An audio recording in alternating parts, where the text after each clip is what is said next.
Shalom and welcome to Neshama Cast, exploring Jewish spiritual care today, brought to you by Neshama, Association of Jewish Chaplains. I'm your host, Rabbi Ed Bernstein.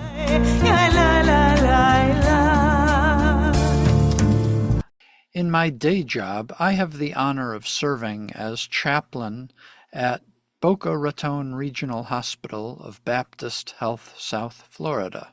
On December 4th, 2024, we hosted a symposium titled Caring for Jewish Patients and Families at End of Life. The symposium featured a keynote lecture by Rabbi Dr. Barry Kinzbrunner, a member of NAJC. Dr. Kinzbrunner presented an overview of end-of-life care from his perspective as both a hospice physician and an orthodox rabbi. Dr. Kinzbrunner was followed by responses from Dr. Claudio Kogan, Director of Biomedical Ethics for Baptist Health South Florida, who also has rabbinic ordination in the Reform movement. Dr. Jessica Eichler, Chief Palliative Care and Hospice Specialist at Boca Raton Regional Hospital, and me, Rabbi Ed Bernstein. I was ordained within conservative Judaism and spoke about my experiences as a chaplain in end-of-life care.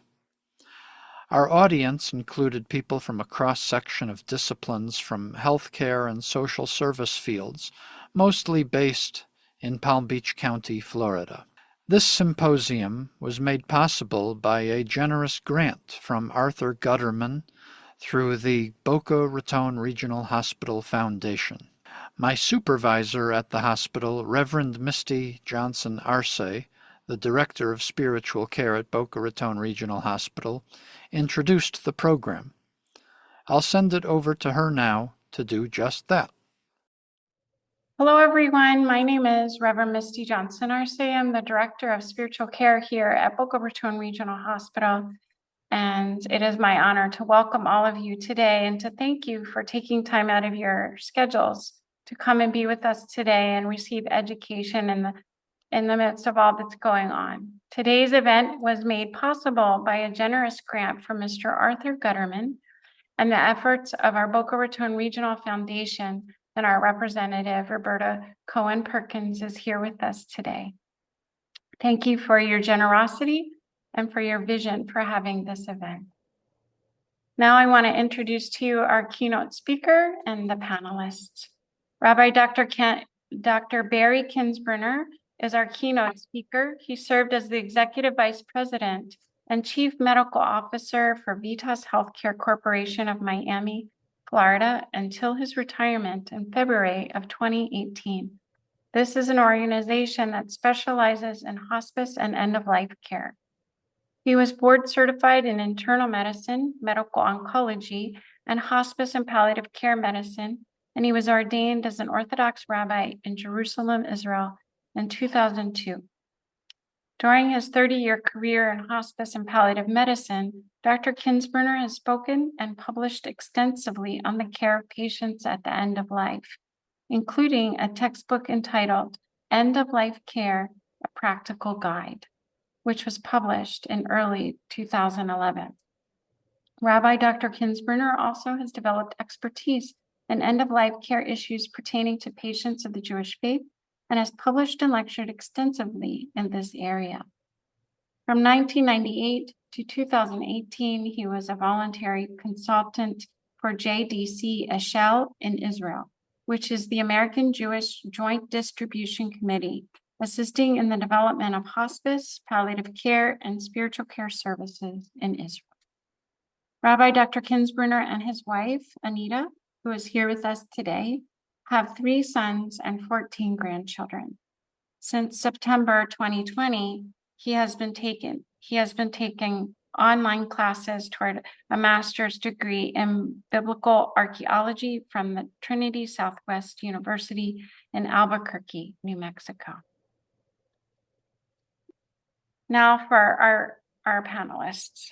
Rabbi Dr. Claudio Kogan is the Director of Bioethics for the Baptist Health System, which includes 12 hospitals, and Miami Cancer Clinic. Also, Rabbi Dr. Kogan is the vice chair of the Baptist Health South Florida Internal Review Board. He is a member of the American Society for Bioethics and Humanities and the American Bioethics Program Directors. He was the founding director of the Institute of Bioethics and Social Justice and the associate professor of the Department of Internal Medicine and a module co-director of Medicine, Behavior, and Society at the University of Texas, Rio Grande Valley School of Medicine in Edinburgh, Texas. He is also a chaplain to law enforcement agencies in Florida. Dr. Kogan is an RGV Food Bank and RGV United Way board member. Dr. Kogan is a native of Buenos Aires, Argentina. He attended the University of Buenos Aires Medical School, where he received his MD. He received his Master's of Hebrew Letters and his rabbinical ordination at the Hebrew Union College Jewish Institute of Religion and his Master of Education from Xavier University in Cincinnati, Ohio. He also received his Master of Medical Ethics from the University of Pennsylvania Medical School. Rabbi Kogan served on the Human Investigation Committee at Yale University. Rabbi Kogan served for 32 years in multiple Jewish congregations in Buenos Aires, Michigan, Ohio, South Dakota, Kentucky, Florida, and Texas. He is also a Mohel, certified to perform circumcisions, and a firm believer that medicine and religion are two sides of the same coin. Dr. Kogan is a strong advocate to combine science and spirituality and an activist who has traveled around the world promoting interfaith dialogue. Dr. Jessica Eichler is our Chief Hospice and Palliative Care Specialist for Boca Raton Regional. She also serves as the Associate Medical Director for Trustbridge Health, overseeing the consultations put in by our medical team. She also serves as an assistant professor for Florida Atlantic University, teaching all internal medicine residents on the palliative care service at Boca Raton Regional Hospital. She routinely mentors and coaches medical residents as they serve clinical rotations with her. Dr. Eichler earned her medical degree from the University of Ibero-Americana in the Dominican Republic, and she completed her Hospice and Palliative Care Medicine Fellowship at the University of Miami Miller School of Medicine. Prior to this, she earned a Master's of Arts degree in psychology from the City College of New York. Her master's thesis was on examining family hardiness and social support as buffers in the stress-illness relationship in homeless families. Her bachelor's degree in English was earned at Columbia University. She also served as a research assistant or coordinator several times. Dr. Eichler also serves on our ethics committee here at Boca Raton Regional Hospital, and she is a member at Temple Beth El. Rabbi Ed Bernstein is a board-certified chaplain and serves as a chaplain on our staff here at Boca Raton Regional Hospital. He has been with us since July 2021. He also serves on the board of Neshama, the Association of Jewish Chaplains, and is the host of Neshama Cast, which is a podcast on Jewish spiritual care produced by the National Association of Jewish Chaplains. He previously served as a chaplain for VITAS Healthcare in Palm Beach County, Florida. He edited a book called Love Finer Than Wine, the writings of Matthew Eisenfeld and Sarah Ducker. This work was a 2016 National Jewish Book Award finalist. Rabbi Bernstein was ordained at the Jewish Theological Seminary. He has served congregations as a full-time rabbi in New Rochelle, New York, Beechwood, Ohio, and Boynton Beach, Florida. Rabbi Bernstein has a bachelor's degree in American history from Columbia University. He earned 3 degrees from the Jewish Theological Seminary, a bachelor's in Bible studies, a master's in education, and rabbinical ordination. Rabbi Bernstein resides in Boynton Beach with his wife, Ariella, and their 3 children. Please welcome our speaker, Dr. Barry Kinzbrunner. Good morning, everybody. It's nice to be here. I'll just make the comment, I don't wear a tie anymore since I'm retired, and I live in South Florida. And for both of those reasons, I can't.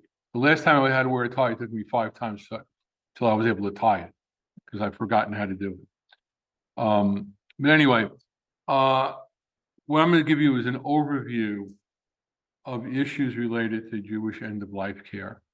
And then I think what the panelists are going to do is they're going to try to take this information and make it real by talking about cases that illustrate many of these issues that come up, with patients and families that we've been taking care of. Okay. Before I get into the medical part of this, I just want to say a few words about how Judaism is observed here in the United States. There are many different levels of observance.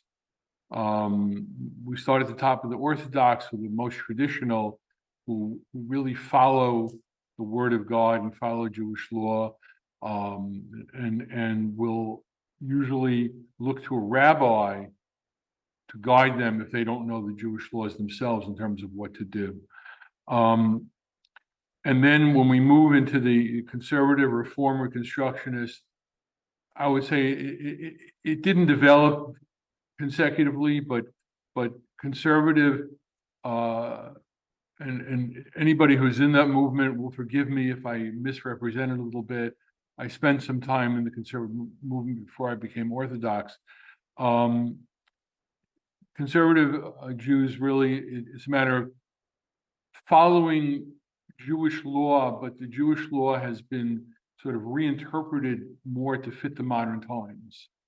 So there are times when the law has been modified by conservative rabbis to try to reach more modern people and make it a little more compatible with the modern world we live in than perhaps in the traditional or Orthodox sense.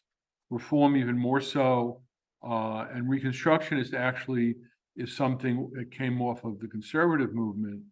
I don't know much about it, how it works exactly, except I know that they use a lot of song and musical instruments and things of that nature in part of their prayer services as well. Now, with having said all that, the majority of Jews in the United States are secular or and unaffiliated. They don't belong to any Jewish movement. They don't observe most Jewish laws or customs.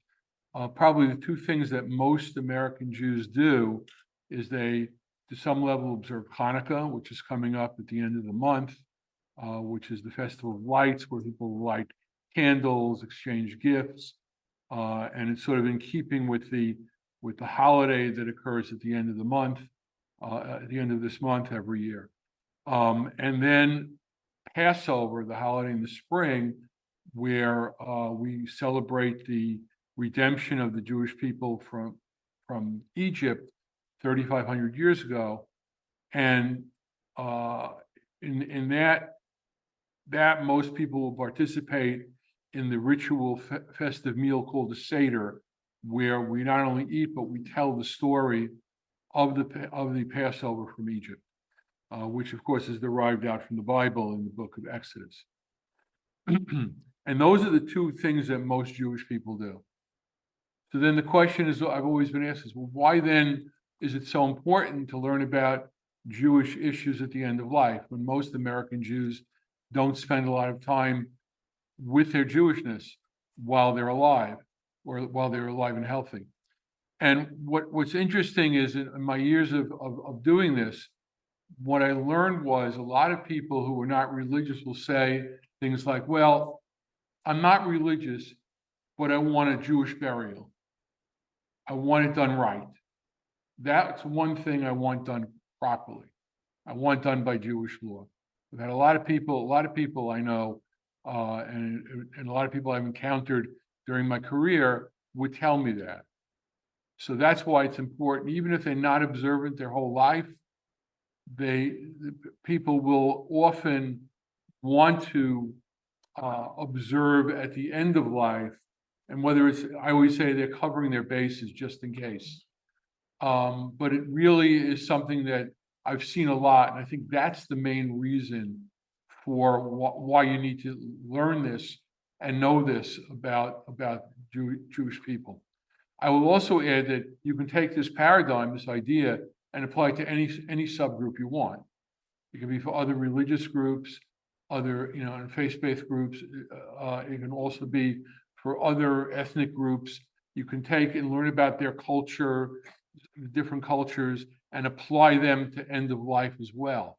So what I'm going to share with you here not only is important to learn about from the perspective of understanding how to better care for Jewish patients at the end of life, but you take the same paradigms and then apply them to other types of patients by learning about their customs and their laws and the things that drive them in terms of who they are and how they identify themselves, and how that interacts with their end-of-life decision-making and the care that they want to receive.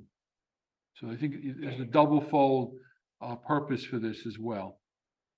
So how does Judaism look at terminal illness? And when I first got involved with this, I was basically told, well, hospice and palliative care is foreign to Judaism.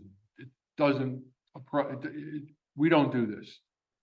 And that actually was an article written in a palliative care journal back in the 1980s by the late Lord Emanuel Jacobowitz, who was the chief rabbi in London, England.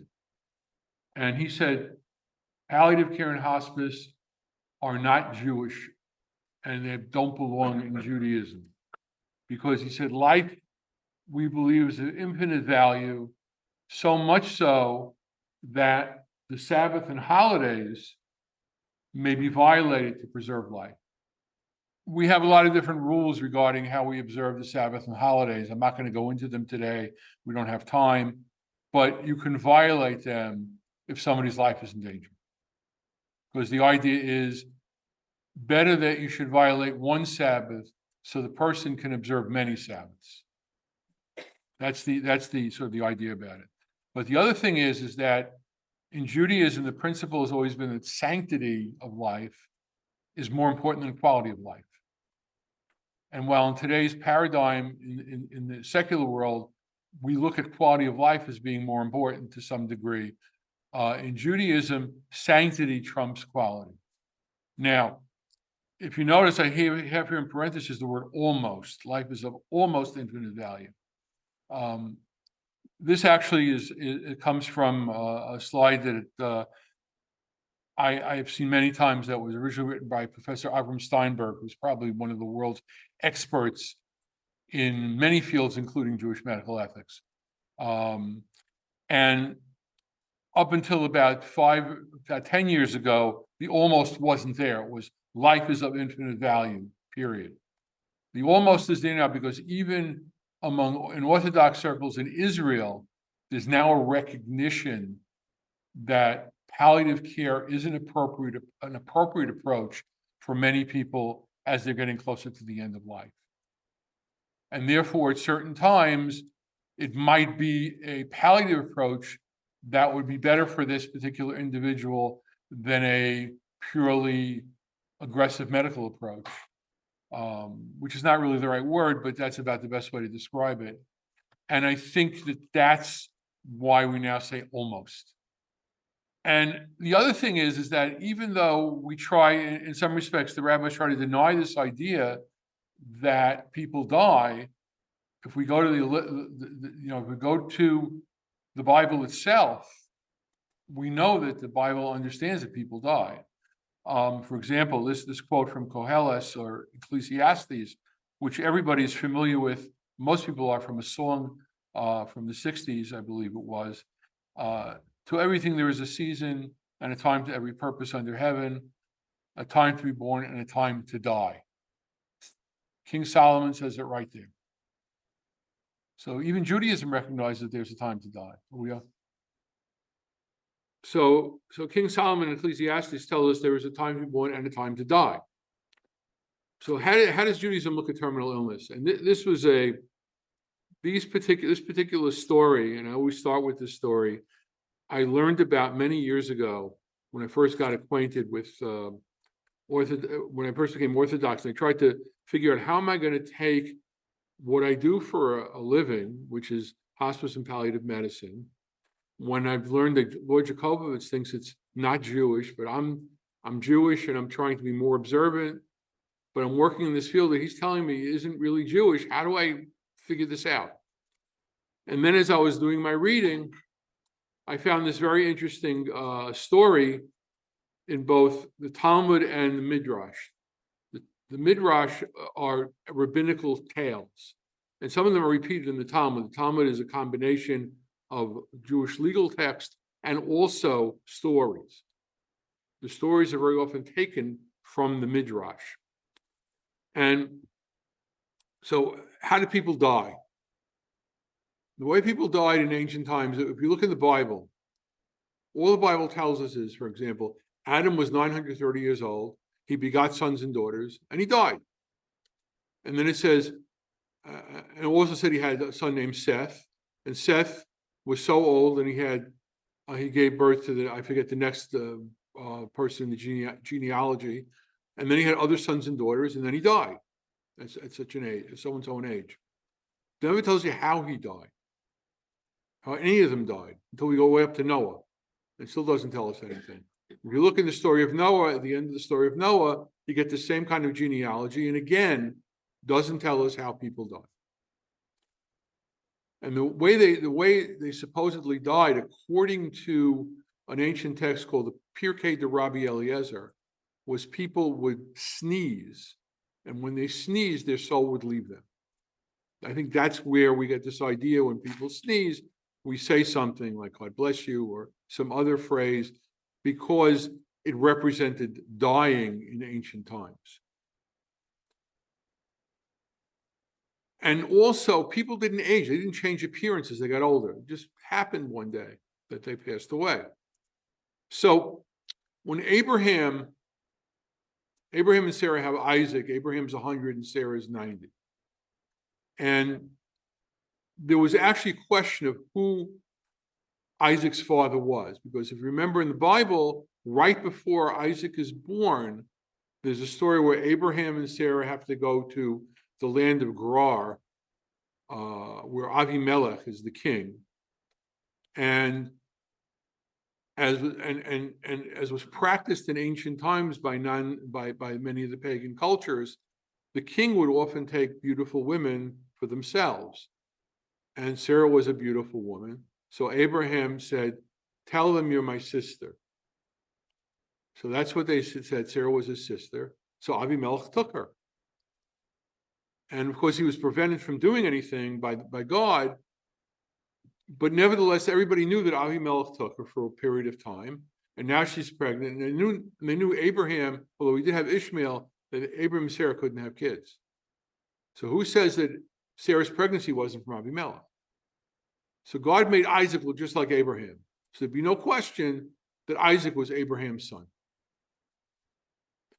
But what happened is people would confuse the two of them. They'd see Isaac in the street, and they talk to him like he was Abraham. When they see Abraham, they talk to him like he was Isaac, because they both looked alike.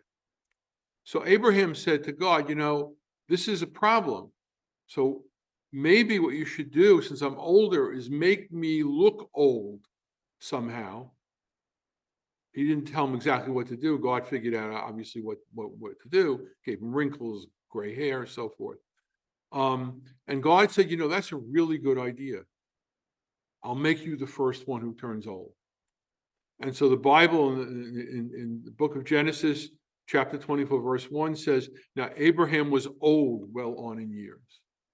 And the rabbis say that verse is telling you that God made Abraham look old.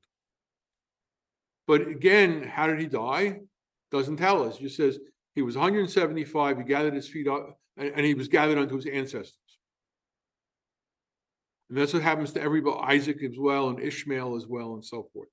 Now we get to Jacob. And this is where it gets very interesting. The last 4 chapters of the book of Genesis, Jacob goes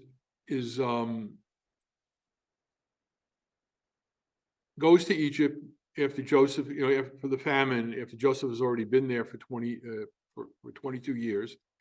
And Jacob and the family joined Joseph because of the famine that was occurring all across the land, including Egypt and including Canaan. But of course, Joseph had the keys to the food, so that was where they all went. And then Jacob was there for 17 years, and then it was time for his time to die. And what happened was, you read in the Bible, the whole account, first Joseph brings his 2 sons, and Jacob blesses them. And then Joseph and all his brothers come back to Jacob when they're told that their father is dying. And Jacob has the opportunity to bless all his children. And then the Bible says that he gathered his feet up onto his bed and he died. And I always say, if you read the description, it sounds like the first hospice death. He died with his family around his bed. No IVs, no feeding tubes. Nobody called 911. Nobody pounded on his chest. Nobody put him on a ventilator or anything else. He died naturally when he was supposed to. And what's interesting in this story is that what we learn from the Midrash is that Jacob actually asked God to create illness before death. Because I said people would just sneeze and die. They didn't know when that was going to happen.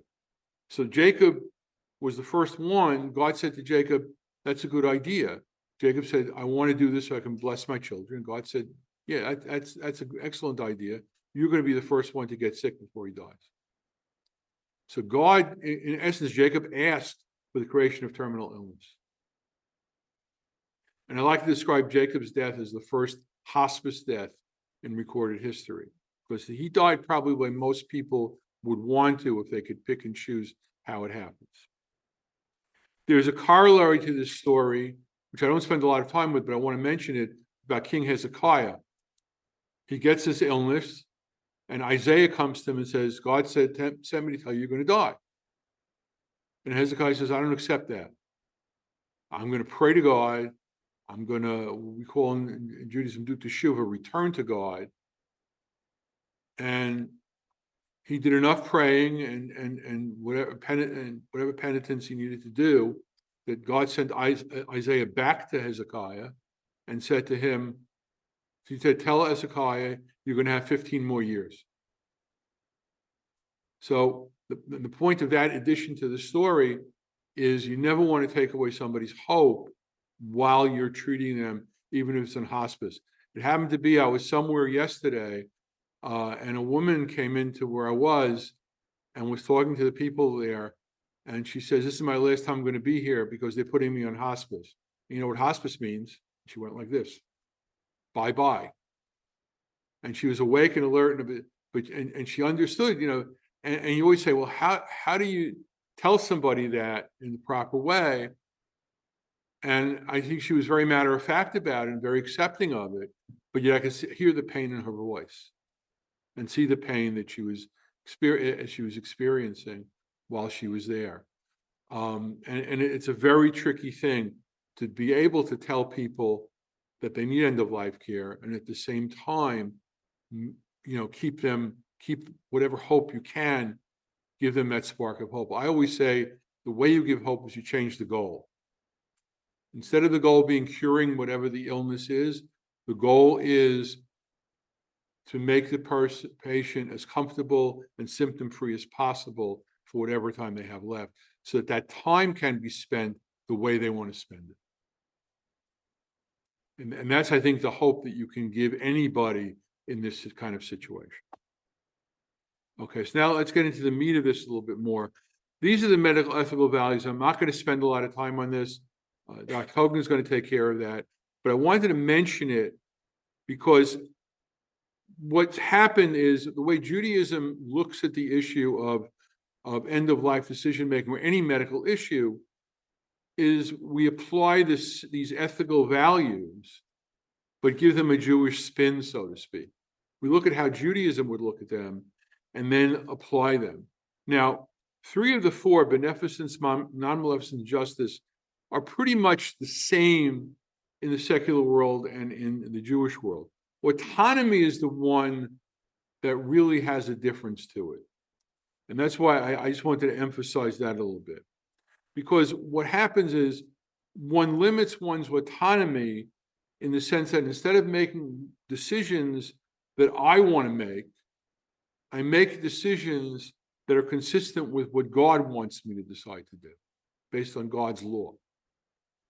Now, if I talk to somebody who's been what Jewish people call frum from birth, somebody who's been religious their entire life, who wasn't given a choice because their parents were religious and that's the home they grew up in, they'll tell you, I had no autonomy. I have to do what I was told. Now, I wasn't religious my entire life. I chose to become religious. So for me, I look at it as it's voluntary. I autonomously chose to follow God's law. But I think that in Judaism, even though people feel that they're compelled, nobody's compelled to do anything. As I showed you, most American Jews are secular. They don't follow God's law in most things.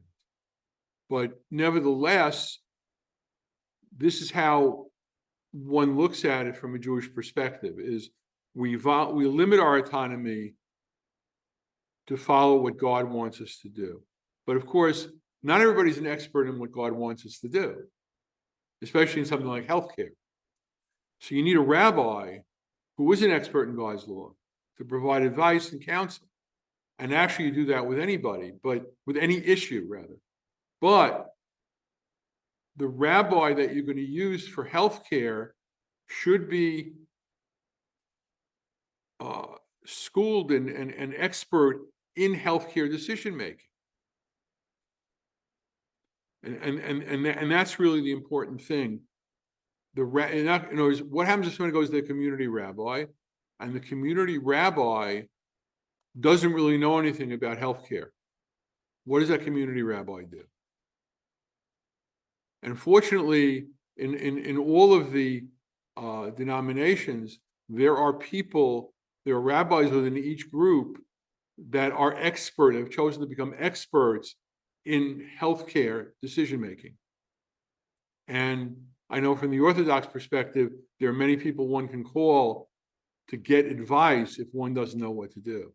And I suspect the same is true in the conservative, the reform movement, the reconstructionist movement as well. There are experts in all of those areas to provide guidance to community rabbis who don't have that level of expertise. Now, when we talk about end-of-life decision-making, and we're going to get into the nitty-gritty of it now, it only applies to patients who are terminally ill. And I'll explain how Judaism looks at that in a second. And what I'm going to tell you are guidelines. And I say they're guidelines because just like in hospice in general, decisions in Judaism are made on a case-by-case basis. Most non-Orthodox people don't know, but the Orthodox literature is filled with case law. And what happens is that if you look at the Talmud, there are always cases, they talk about cases of various kinds all the time. And then the rabbis make decisions based upon those cases. And there's a lot of disagreement. And that's because depending on the case, a rabbi make a different decision in that specific situation. And that's true in the Orthodox world, and it's true in the non-Orthodox world as well. Okay. I went through this slide already, basically, but I just want to make another point here, that one of the things a rabbi must do if they're going to guide people in healthcare is they must talk to the patient's physicians and other healthcare providers before making any rulings or recommendations to the patients and families. And the reason for that is, and I've seen this, families will often filter information. Very often they know what they want. They have an outcome in mind that they want to hear from the rabbi. And so they'll tell the rabbi what they think the rabbi wants to hear to meet their expectation of what they want the rabbi to tell them, which may or may not be accurate information about the patient's medical condition. So I think a responsible rabbi will talk to the patient's physician or physicians as part of their fact-finding before they make a recommendation to a patient or family about the specific situation that they're in. And I always stress this when I talk to groups of rabbis, because a lot of rabbis don't do that. They make a decision based on what they understand are the general rules without being specific. And I'm sure you'll hear cases like that as we go through this. And of course, the other thing that the community rabbi can do and should be trained in is spiritual support to the patient and family. And very often, the community rabbi can work with the hospice chaplain or the palliative care chaplain to make that happen. So very often there's a team approach with palliative care and hospice chaplains and the community clergy to get the patients and families where they need to be. Okay, so now I'm going to start the definitions. How does Judaism define terminal illness? The basic definition is a prognosis of 1 year or less. And I'm not going to get into the details of how that's derived. It's based on the animal model called a treifa, which is an animal that is kosher, slaughtered properly, but is then found to have a defect in which it would have died within 12 months. And that animal is now considered not, that particular meat cannot be eaten by a Jew. It's not kosher, even though it was slaughtered properly and is a kosher animal. And then there's a whole discussion of how you then derive the human model, because there are a lot of differences. But that's the basic idea, is 1 year or less. And I always like to point out that it's more generous than the hospice benefit, which is only 6 months or less. There's a second definition in Judaism called the goses. We find this in the Jewish literature and the Talmud primarily. It's probably what we would call in the field of palliative care and hospice, a patient who is actively dying. And the classic sign that's given in the Talmud is what we call, in the vernacular, the death rattle, the upper airway noises that very often you hear that people make with the upper airway secretions. And what we usually can get rid of those with a drying agent. But nevertheless, that's how the Talmud describes it. So that's the definition that's used. It's often also described as the last 3 days of life. And what's important there is only basic needs may be provided and other interventions are prohibited. But when I say only basic needs, that includes bathing and keeping the patient comfortable and doing whatever you have to do that, turning the patient if it's appropriate and necessary, and so forth. Now, I just wanted to mention the definition of death in Judaism. I often don't get into that much, and I try, because we're really talking about care before the patient dies, not once they die. But I just wanted to mention that there are two, even within the orthodox world, there are two definitions. One definition is really respiratory, that the respirations cease. And that can also be caused by the loss of brain function, including the brain stem. And I mention this because if higher brain functions are lost, say somebody who's in a vegetative state or has a cerebral infarction, but no damage to the cerebellum, that's considered in Judaism would not be considered to have passed away. Whereas in the secular world, they might consider that a patient brain dead and that they've died. And that's where we sometimes get into controversy. The other definition is when the heart stops. It's purely cardiac.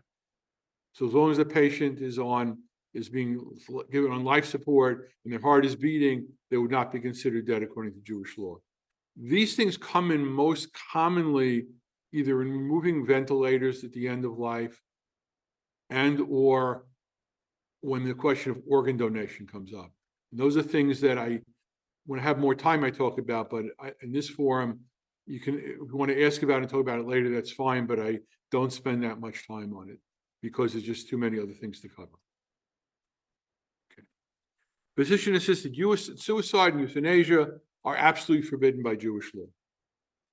And there are several reasons. Man's body and life are not his to give away. Because the proprietor of all human life is God. And so it's up to God to decide when we die, not up to us. It's not related, though, to the commandment, thou shalt not kill. And the fact that people who commit suicide are considered improper is the fact that people who do commit suicide are not buried in the normal fashion. Now, there's a loophole here that the rabbis often use, which is if you commit suicide, you're probably not in your right mind. If you're not in your right mind and you're ill, therefore they can't hold it against you. And therefore the person, even though it's a tragic thing, can be buried normally in most cases. So there's a lot of compassion addressed here as well. But in the terminal ill patient, euthanasia and assisted suicide are with intent are absolutely forbidden. And I mention it also because eventually it's going to come up to a vote here, like it has in a lot of other states. And some states have passed laws that allow it, other states have not. Can Jewish patients refuse medical therapy? And if they're terminally ill, yes, they can. They can if it's not proven the therapy is not proven to be effective, if it's clearly futile, or it entails great suffering or significant complications. This is important. I used to deal with my oncology colleagues, and they were orthodox. They would often tell me, well, by Jewish law, you have to treat the patient with everything you can think of. And I say, no, you don't. You don't. You absolutely don't. But that's what they would tell people. So it's important to be able to come back to them. Patients can say, I don't want this. They can also say, I want it. They can accept it, and that's fine.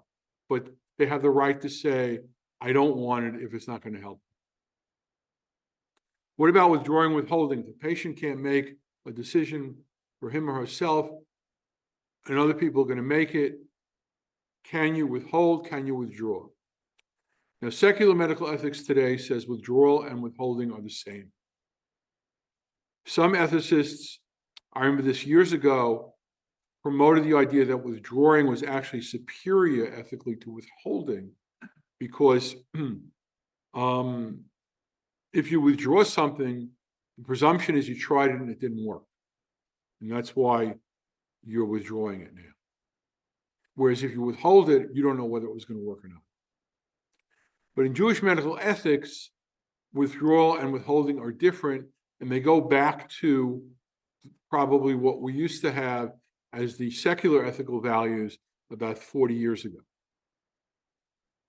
Meaning withholding was permissible when the intervention will delay the dying process, or the terminally ill patient is experiencing pain and suffering that will not be relieved by the intervention. Withdrawing, however, is not generally permissible unless the intervention is clearly viewed as an impediment to dying. And that's a very difficult definition, at least in the traditional world, to meet. It may be in conservative reform, it's a little easier to get there than it would be in the orthodox world. But that's the test. Now, I'm going to go through some treatments just to give you a flavor for this, and I'll be quick because I know I'm already running out of time. CPR and DNR. First, remember, CPR is a procedure. It was originally described to treat acute post-anesthesia, cardiac, and respiratory arrest, and then was expanded to be a default procedure to treat anybody whose heart stops or they stop breathing, or both. And then everybody wants CPR unless they tell you specifically they don't want it. Do not resuscitate is a physician's order. And that's in order not to treat the patient with CPR if the patient experiences a cardiac or respiratory arrest. And what I put at this bottom, and I'm going to repeat it again, it doesn't mean do not treat. And the reason I emphasize that is because what I've heard from a lot of rabbis in my travels over the years is that in their hospital system, they're told if they put a DNR on the trot, the patient's not going to be treated for anything. They'll be stuck in a corner and left to die. And now rabbis don't want that, and the patients don't want that. But that's not what a DNR means. But that's how people sometimes interpret it. So you got to be very careful. You're very specific about what you're telling people. Now, can CPR be withheld? We already talked about withholding treatment. But CPR generally, especially, nobody ever studied CPR in terminally ill patients, but in chronically ill elderly patients, I think their success rate is somewhere between 1% and 2% in the literature. To get the patient's heart going again, doesn't mean they're going to survive and walk out of the hospital. So most people would see CPR as an ineffective therapy for terminally ill patients. It also may cause harm because you can crunch it, you can break ribs, you can cause other problems. They may become ventilator dependent, which then creates another set of issues. And even if you don't do CPR, you put a DNR on the chart, as I said, the patients may continue to receive treatments that are necessary to treat their other conditions. And as I said, DNR does not mean do not treat. I just want to emphasize that because that's really where the barrier comes from. And it's something you have to explain to patients, families, rabbis, others. Patients and families watch doctor shows on television, hospital shows. Almost everybody covers from CPR. But that's not real life.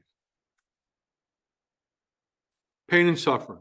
Judaism does not espouse pain and suffering as a virtue. However, one may not hasten death, and one may withhold treatment or remove impediments to death that prolong life in the face of suffering. So what does that all boil down to? Treatment of physical pain with opioids and other medications under Jewish law is mandatory. Opioids should not be withheld, even if there is concern that death may be hastened, although, again, it's all about intent. There's a principle in Jewish law called davar she'eino miskaven, something not intended. This is actually taken from the laws of the Sabbath. If I do something that's not allowed on the Sabbath, but the reason I'm doing it has nothing to do with why it's not allowed, sometimes I'm sometimes able to do it even if the effect might occur. The example used in the Talmud is if I take a chair and I drag it over the ground, and it's a heavy chair, I'll do that on the Sabbath, the chair leg will create a furrow in the ground. Well, you're not allowed to create a furrow on the Sabbath. You don't have to dig and move dirt on the Sabbath. But since that's not my intent is to move the chair from here to there, the furrow is an unintended consequence. And if I lift the chair a little bit, I might not create the furrow. So it's not guaranteed to occur anyway.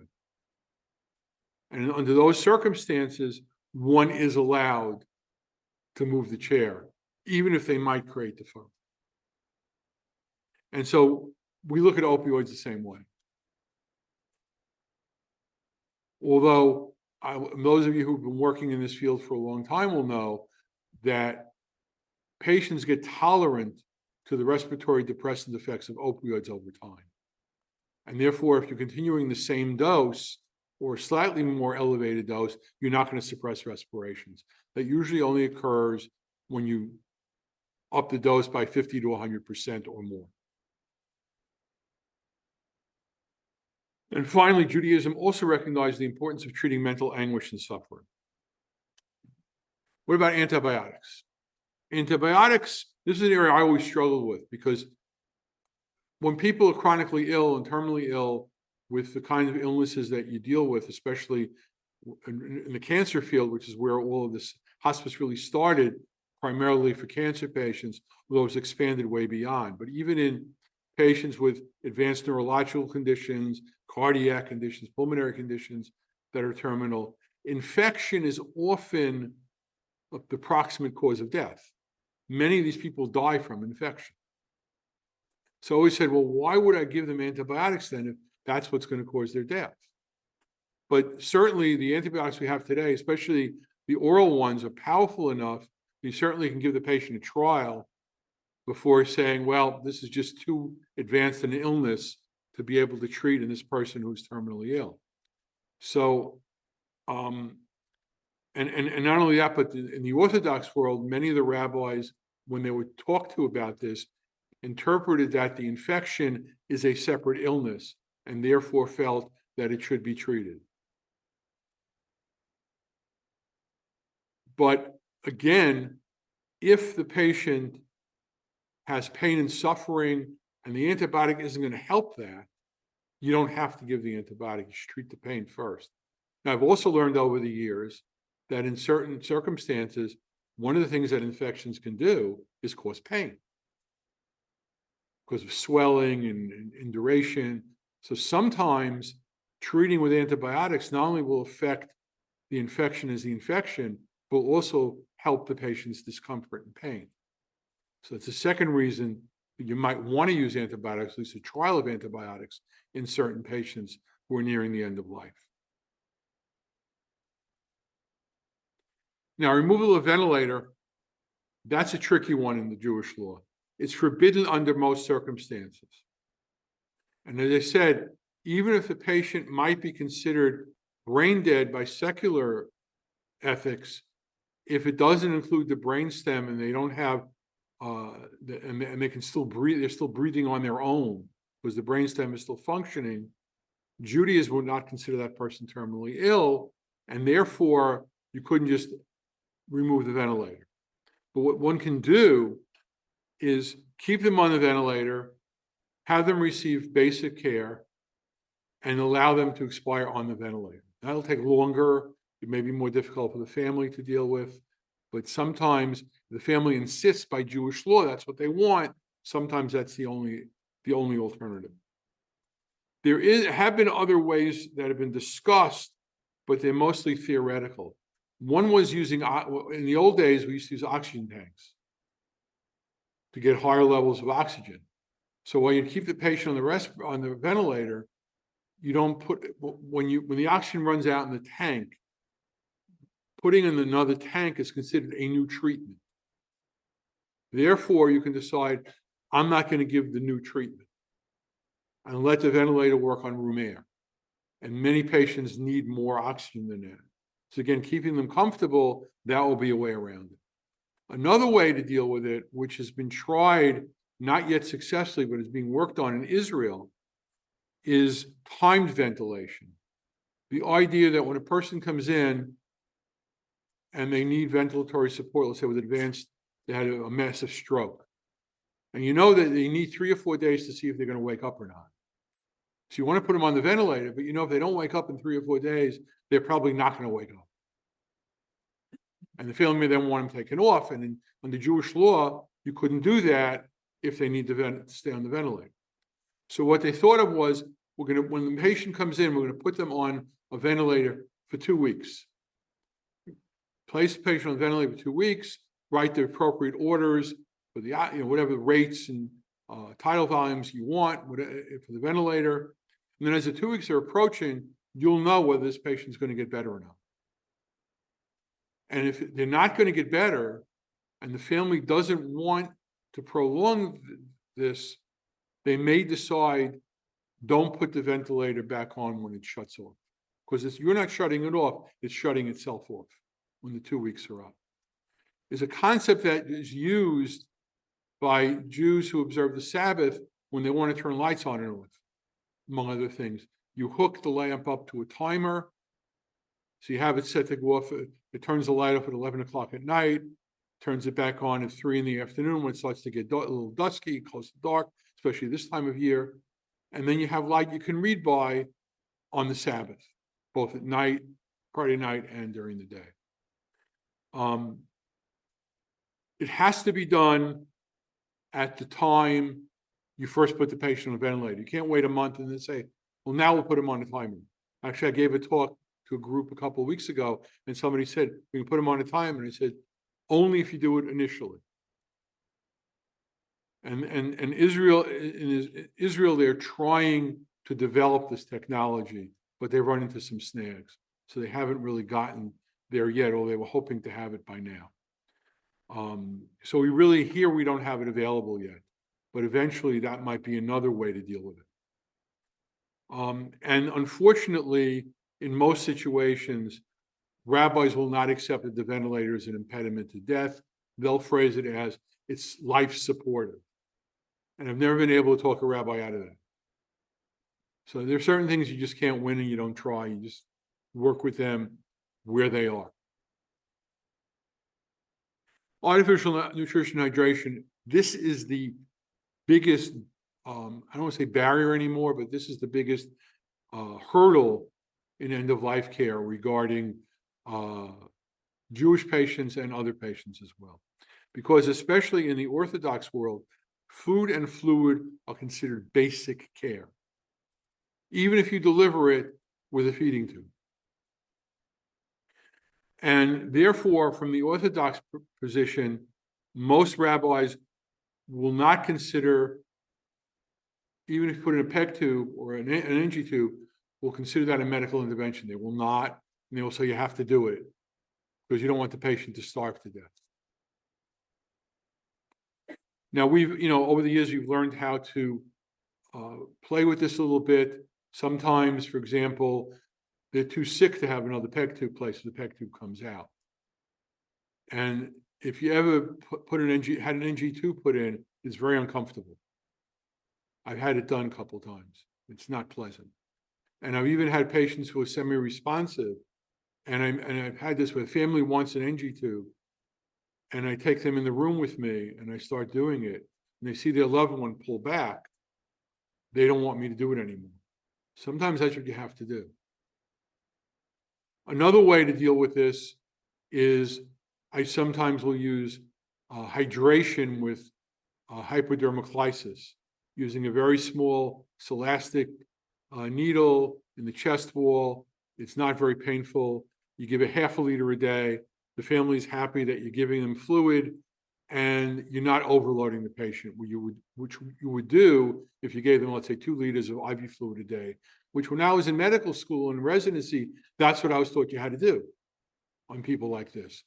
And then when they start drowning, you give them Lasix to flush them out. And that's what we would do. We give the fluid in and then give the Lasix to take the fluid out. Makes no sense, but that's what we did. That's what we were taught. Now, outside of the Orthodox world, there's less of an issue here because I think in most conservative and probably all Reform Reconstructionist rabbis consider artificial nutritional hydration to be medical interventions, and therefore they don't try to push the issue on families or on patients. Their feeling is, I give them a tray. If they can't eat the tray because their physical condition doesn't allow it, I've done what I had to do. And again, that's more of a family with their rabbi decision than anything else. But it's another way to deal with it. But this is probably the biggest barrier, especially I think in the Orthodox community. And the reason this is a barrier in the Orthodox community is because these are translations from Rabbi Moses Feinstein, who probably in the late 20th century was the expert here in the United States on medical decision making of all sorts, including end of life. And in a response that he wrote when asked the question about the idea of feeding somebody at the end of life, he said, quite there are 2 translations. He wrote this, I think this was in Yiddish. Quite clearly, providing food to the patient is beneficial. And the second translation is, clearly we must feed him food that will cause him no harm. What I like about putting these 2 definitions next to each other is it sets up that beneficence, non-maleficence very clearly. So the intent is you give somebody food that's beneficial and won't harm them. So if people are, for example, aspirating from the feeding, you don't have to keep that going in. I used to run into this in nursing homes all the time, where patients with dementia would be fed, 3,000 calories a day. They would start aspirating. They'd cut it back. The aspiration would be treated. And then as soon as the patient got better, they'd up it back to 3,000 cc's a day, and it would happen again. And I remember once saying to a doctor in his office, why don't you just give them 1,500 cc's a day?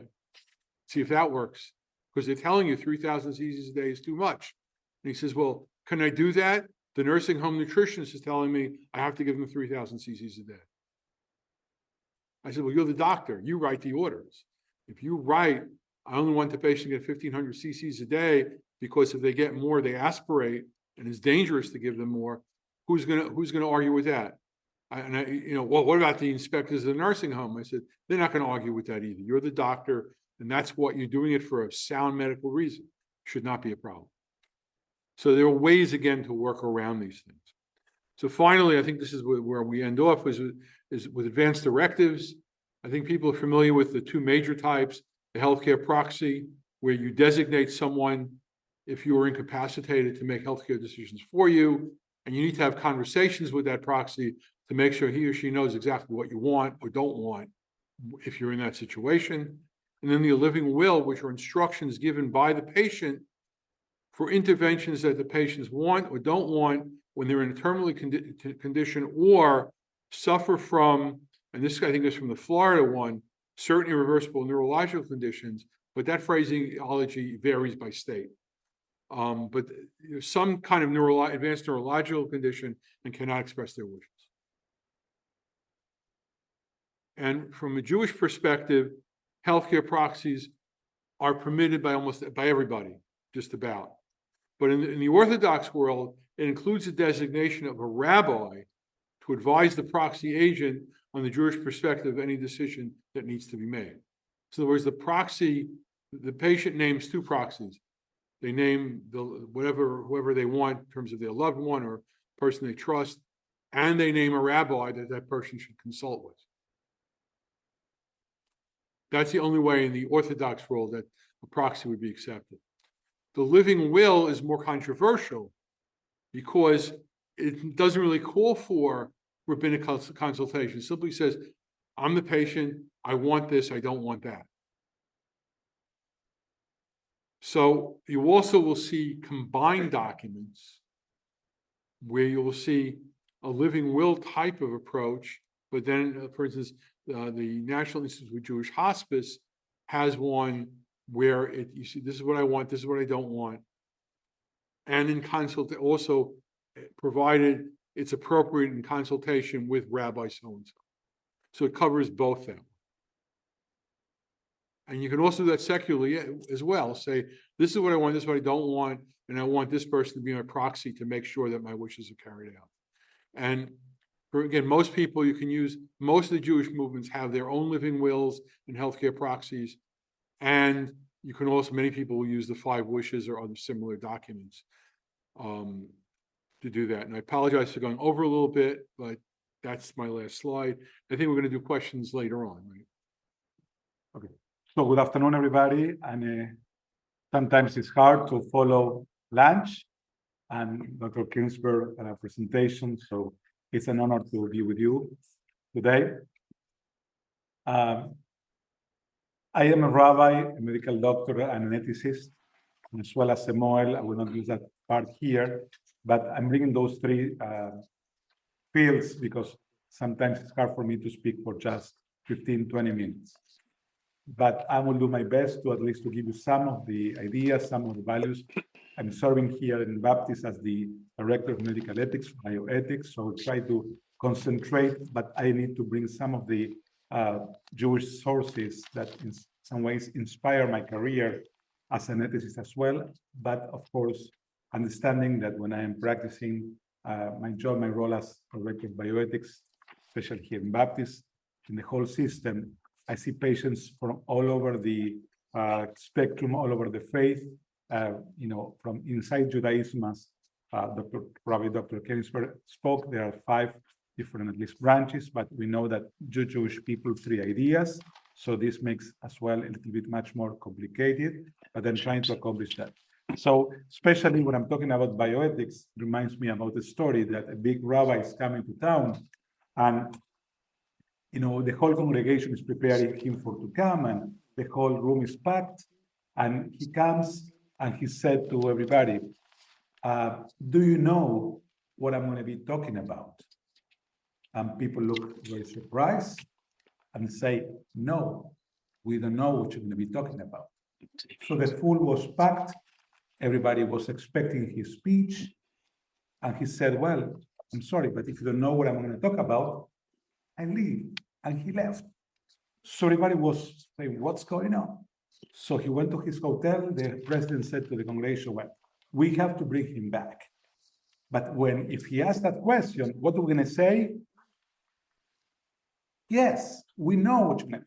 So he comes back after, pushing him to come back, and he comes back, and he said, ask, well, now you know what I'm going to talk about? And everybody said, so he said, well, if you know what I'm talking about, I leave because I don't have to speak up. And he left. So everybody was so shocked. We have to try for the next time. So the president said, how about if he said, half of the room would say yes, and half the room would say no. So they went, and he finally agreed. He came back, and he comes back, and he said, well, now, guys, do you know what I'm going to talk about? And people say, and he said, how about if those who knows what I'm talking about, they tell those who knows, and he left. So I'm talking about, because especially when I'm talking about this is bioethics, people said, what is bioethics? And we don't know what is bioethics, and it's biometrics, bioethics, ethics, whatever. So to make a long story short, is the combination that we have between, the medicine and the ethics, especially in a world that every day is moving fast. I just came back, I am, one of my roles at Baptist is to be the vice chairs of the RB. I came back from Primar, which is the national conference in research that was in Seattle just 2 days ago. AI, artificial intelligence, is taking over almost every single field. Every single field. At some point that, people are scared so far, and they're already talking about changing, instead of calling AI, artificial intelligence, they're calling software solutions. Because we are going to a war, and, in any way, and I give an example from my field, because I'm trying to concentrate in ethics. We always try to respect patient wishes, and this is what we're talking about. Advanced directive, what the patient wanted. So if he or she didn't say what they really want, we don't know and have to call the family. And what happened in the family if there's agreement, and this is a great question posed after for the Q&A, if there are 3 kids, one say A and the 2B say C, from a Jewish perspective, what will happen? So one of the things, the solution that they're talking about, and in a very advanced stage, is to understand the wishes of the patient, but what he or she wanted before. So that one of the things that I just shared with you.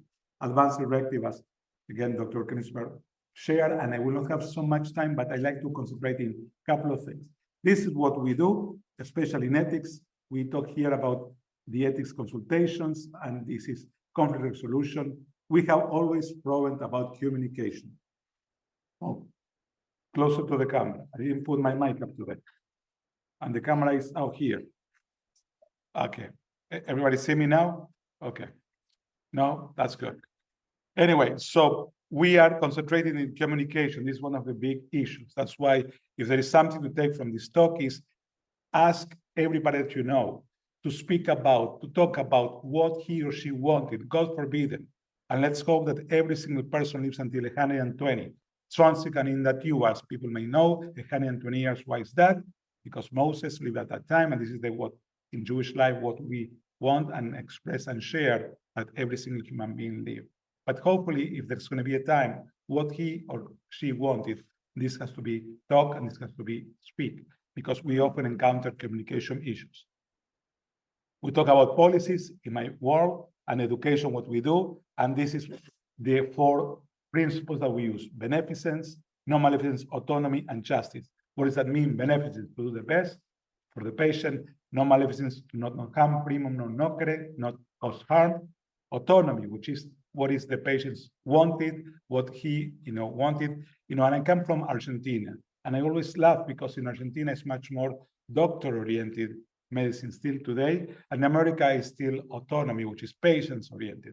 I wish it's going to be like a pendulum, to go to the middle.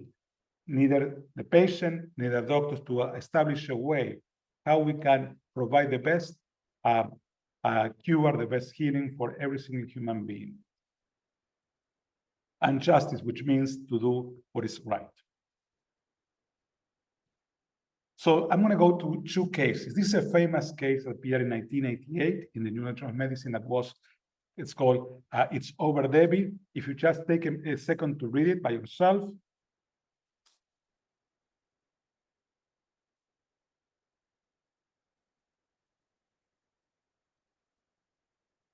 So basically, this was a case that was a kind of a bone, that people were not, they knew about that, but until this was not published, this was kind of the beginning, not the beginning, but medical ethics, bioethics started in the 70s. I do believe that it started as a kind of a consequence of what we know about the Shoah, the Holocaust, which, by the way, I just come back as well from a meeting that was promoted by the Lancet magazine, the medical world. And basically, the meeting was about when healers became healers. Of course, we know that we're talking about doctors through German doctors during the Holocaust and what they have done. And I believe that in some ways, medical ethics started around that time as well. So this was a big case at the time. So, and to make the story short, the resident, did it, about 3 a.m. in the morning, established and gave the patient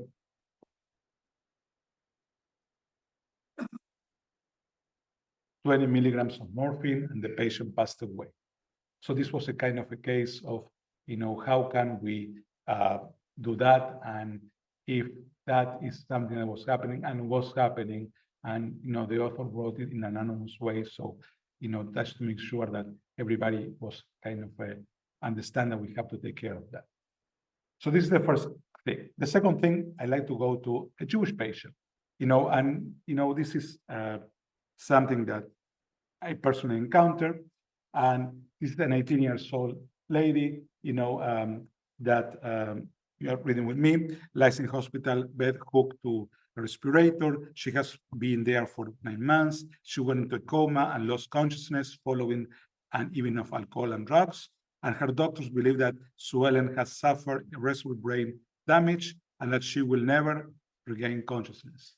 Sue Ellen is not technically dead. The hospital machines indicate that despite her coma, there is still some brain activity, and currently she's kept alive by intravenous feeding and mechanical respirator, which supplies oxygen to her weakened body. And the cost of maintaining these services is very high. And her parents visit her daily and speak to her, but she's unable to respond. No one knows what Sue Ellen will say or think, and she were aware of her situation. Her future is in the hands of those around her. And this is unfortunately a case that we are encountering, because of technology, because of advances in medicine, in a frequent basis, much more than years ago. So, so when in the Jewish life, and now I put my other hat, we encounter cases like that, we always consult our sources, as Dr. Kinzbrunner said before. And here is, one of the sources that I like to bring, a dying person is considered as a living being in all matters, and it's forbidden to touch him, lest death be hastened. Whoever touches him is considered like one who sheds blood, and this is compared to a quickening candle, which becomes extinguished as soon as touched. From a Jewish perspective, we talk about there's differences between the three, so to speak, main branches, which is Orthodox, Conservative, and Reform. And the basic is about the Halacha, which is the Jewish law. The Orthodox will go orthodoxly going through that. The Conservative movement will be calling what they call a dynamic Halacha, which means a law that has to be dynamic. And I am a Reform rabbi, which means that in Reform Judaism, we consider Halacha, but we are not binding by the Halacha. But in my personal case, I studied with Rabbi, Abraham Steinberg, which I was a year ago after what happened in Gaza. I was in Israel, close to Gaza. I visited his hospital, which is in Jerusalem, not Mizrach, but I was with him in his hospital. His name, hospital will come, Shaarei Tzedek. And I studied with, in the conservative world with Elliot Dorf, and in the Reform, my mentor was the Dr. Mark Warshawski. So I've been exposed to the, the feeling of the Jewish law and how to consider Jewish law in different situations. But I must say, and as discussed before, sometimes the practical life is different to the theoretical life, and we have to be careful how we follow all the cases, because we may, do something wrong if we are not studying and be coherent with what we have. But we have to always understand, from a perspective now as an ethicist, that in America will give, precedence to what the patient wants. And if the patient is an Orthodox Jew, we had already cases here in Boca, we will call the rabbis and talk about the rabbis and what the patient wanted, and respecting his or her wishes. This is for me the case. This is the case that I always cite. So take a minute to read basically, and if there is another point to take from a presentation is that Rabbi Judah the prince was very ill, seeking this, his servant went up to the roof and prayers for his death, since the prayers from the rabbis below in the synagogue were keeping him alive.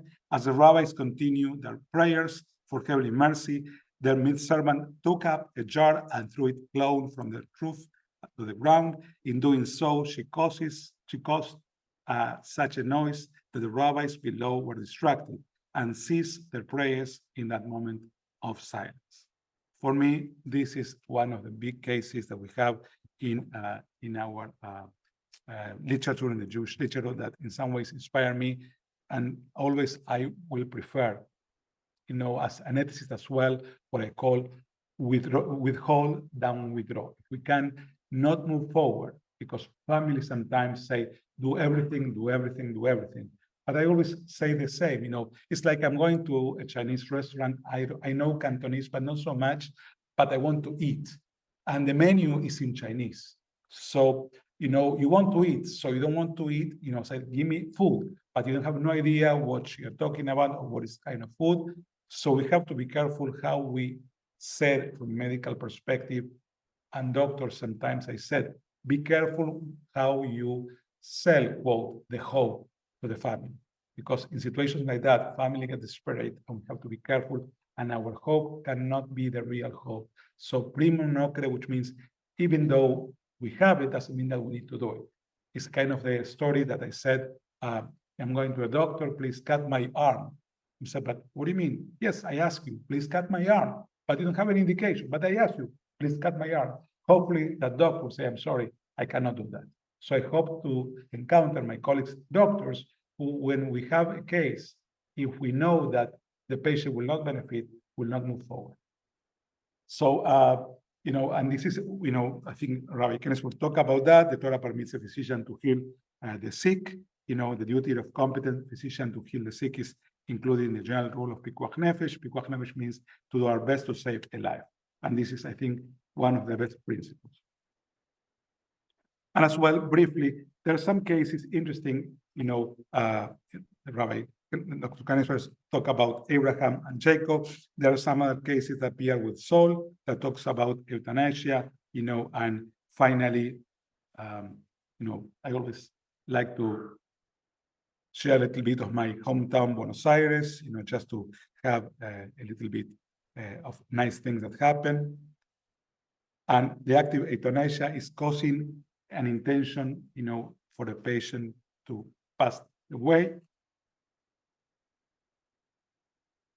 Assisted suicide is when, a doctor will prescribe a medicine, something that will cause the patient to die.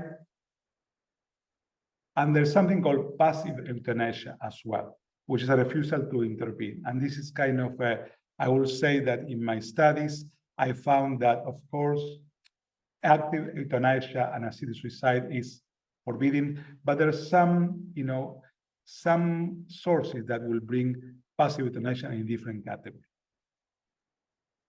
And finally, let us assume that you are dying and in pain and anguish will rather prolong your suffering or curtail it.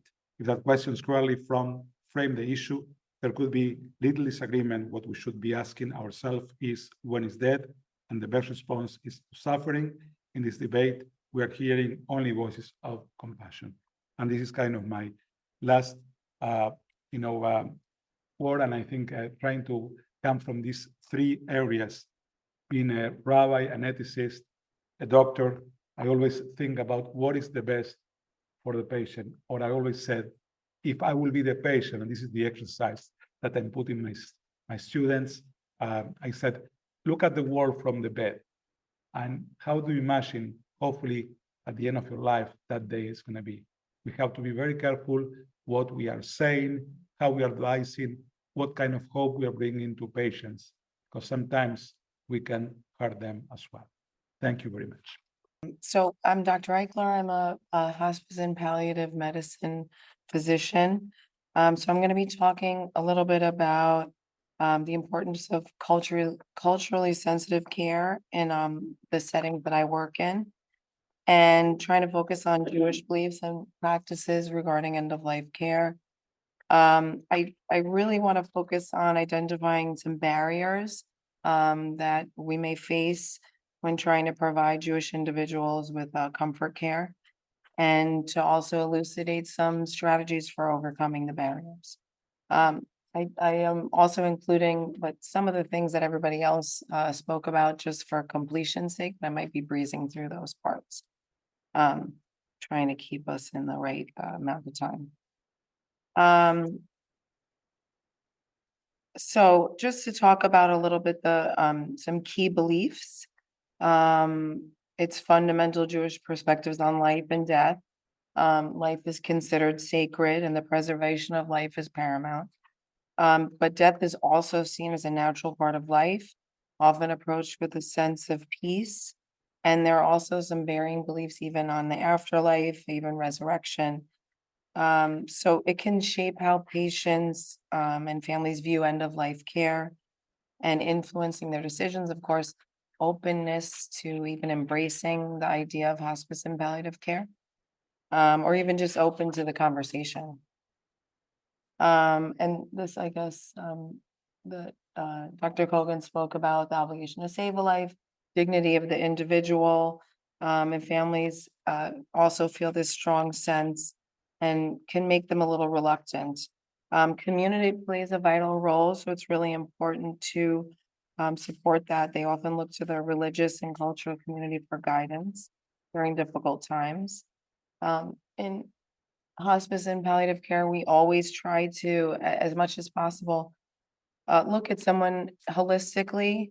There are many different sides to a patient, which is also, and a family as well, because we're also supporting the families. And this is why really a palliative care team is a multidisciplinary team. It's usually not just one person, because everybody has a different part of their expertise that they can provide and help the patient and family.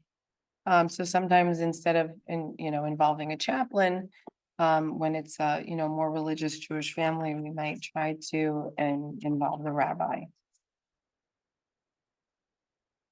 So my role as a hospice and palliative physician is, like I said, to adopt a holistic approach and try to address the physical, emotional, and spiritual needs of the patients. Collaborating with the interdisciplinary team, and as well as trying to involve other members of the medical team if possible. The communication is really important, engaging in open discussions about prognosis and treatment options allows us to meet patients where they are in their understanding and beliefs. So when communicating with Jewish patients and families, cultural sensitivity is very important. And, of course, with every culture, it is important. But using appropriate language and being mindful of the cultural norms regarding death and dying, that can also help establish trust and a bond with the family, get them to open up more. It's crucial to encourage family participation and decision-making, as this is a cultural norm, and recognizing their integral role in the care process. Again, as I said before, very important to try to involve the rabbi whenever possible. So just to kind of reiterate what Dr. Kogan spoke about, some ethical considerations. We have to balance medical interventions with respect for the natural dying process. It involves understanding Jewish legal perspectives on medical interventions. Of course, discussing advanced directives is vital to ensure that their care aligns with their values and respects their autonomy. So now I want to really talk more about some of the key barriers. As you can see, by looking at the next couple of slides, there are a lot of barriers that we face. So as I spoke about before, the idea that, always trying to choose life, it really creates a reluctance to embrace comfort care. There may be a misunderstanding that choosing comfort care or even not escalating care is incompatible with Jewish law. So trying to, again, involve rabbis as much as possible, involving the chaplain to try to address this in particular, because, as we've seen today, they're really not mutually exclusive. There's often assumption in general, not just with Jewish families, but in general, that patients that you can't introduce the idea of palliative care, they're not ready. Sometimes the top of goals of care, it's not even broached because of this assumption. In practice, we see a lot of times that when you do talk to families, they may be actually much more eager to talk about these things than you assume. And having a clear goals of care conversation, understanding what lies ahead, can really give people a lot of peace. So it's important at least to try. Also, very common misconceptions about palliative care can lead people to equate it solely with end of life care. In terms of palliative care, it doesn't have to mean that the patient just has 6 months to live.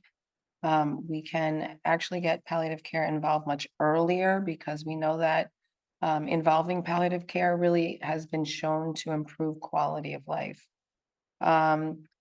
The other issue is in terms of misconceptions, like Dr. Kinzbrunner was saying, a lot of rabbis are actually not informed about healthcare, about end of life decisions. People's rabbis in particular, they might really not have experience in this, and also jump to conclusions without kind of understanding the medical perspective. There have been very few times that patients that I've dealt with have actually been willing to involve their rabbi in goals of care discussions. Not that it hasn't happened, but much less often.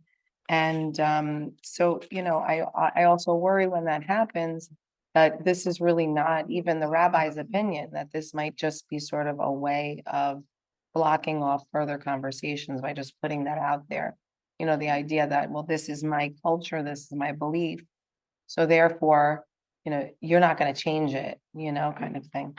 And then there's also a worry, Dr. Kinzbrunner brought this up before, that prognosis may impact the patient's will to live. A lot of times families don't want you to talk to the patient at all. Even if someone is alert, oriented, able to make their own decisions, there's a huge resistance to talking to them at all about what lies ahead, and especially about prognosis, because of the fear of taking away their hope that it might shorten their lifespan and their will to live. And then, just even broaching the discussion can be difficult. The subject of death, people don't want to hear that word. People don't want to hear the hospice word. And then also from the healthcare point of view, we have also religious Jewish physicians, nurses that also are just, either not willing to consider hospice, not willing to talk about a DNR, don't want you to talk about a DNR because of their religious beliefs. They feel that, maybe hospice is not compatible with their religious beliefs. Things like that. Then the other thing is trauma history. Trauma history, of course, can affect your overall health and your involvement in healthcare. Maybe in the coming years, it won't be so much of an issue because people are kind of aging out. But the Jewish people have, of course, a huge history with trauma, and it can influence sort of their perception of healthcare. their perception of care in general. So it really has to be taken into consideration. And there can be sort of perceived conflicts between appropriate medical interventions and religious beliefs. The idea of medical futility is just kind of often thrown out. It's not even considered. People feel like they need to hold out for a miracle. They disregard the idea not just of futility, but of doing harm, or there's no worry about non-beneficial care because that's their understanding of Jewish law, is that, we have to do everything, including things that are non-beneficial. So then there's the idea of also code status, that some people's understanding of Jewish law is that, maybe hospice is appropriate, but do not resuscitate, like that's out of the question. That is a big hindrance because it can stop people who really have a lot of symptoms, or who are imminently dying from getting inpatient hospice care, or even getting crisis care at end of life at home. Because normally, while you can be on hospice while being a full code, that's totally acceptable. To be in an inpatient setting, it's really not fair to the nurses and the doctors in a hospice to have somebody come and that we know we want to make comfortable and we know is necessarily dying, but that we also have to do this futile maneuver on them. So the code status alone can kind of weed out a lot of people from being able to get appropriate end of life. So I wanted to talk about, some kind of tips to overcoming the barriers. We can, implement several strategies. The first thing is don't assume everything. Every patient's beliefs and values are unique. Even as we were talking about before, even rabbis' interpretation of the law can be very varied. So you can't walk into a room of, a religious Jew and then assume that they're going to have sort of a certain beliefs, certain wishes, or like a cookie cutter plan for their care. Obviously, ask a lot of questions, ask open-ended questions. This is true for anybody. I mean, you don't know them, so you have to ask questions to get to know them. The more that you find out about them, the more that you inquire about their values, the more that they will actually think that you actually care about them, and maybe open up more to you, and be more open to hearing about prognosis as well. It can, if you talk about the prognosis before you get to know the patient, before you understand their values and their history, it can really create an adversarial relationship rather than a therapeutic relationship. Whereas if you go the opposite way, people can tend to trust you and want to talk to you about these things. And then also, before you go into these goals of care discussion, gather as much background information as you can. Don't review a chart and then go see the patient. Review the chart, talk to the doctor, talk to the case manager, talk to the nurse, so that you can have as much information as possible. Because without all that kind of corroborating information, it can also lead to a lot of assumptions. I can't tell you how many times I've had somebody tell me, oh, you're going to go see this patient. It's, don't waste your time. And then I go in and it's a totally different situation. People are totally open, happy to see you, Of course, the opposite can be true as well. But also listen actively to people's beliefs and wishes. Even if it sounds outlandish, even if they sound, their wishes are kind of impossible things, listen and try not to be judgmental, and ask them why, why they have that wish, why they have that belief, where that comes from, what they're hoping for, rather than just in saying, well, that's not possible. Try to speak compassionately and then address whether these wishes are feasible.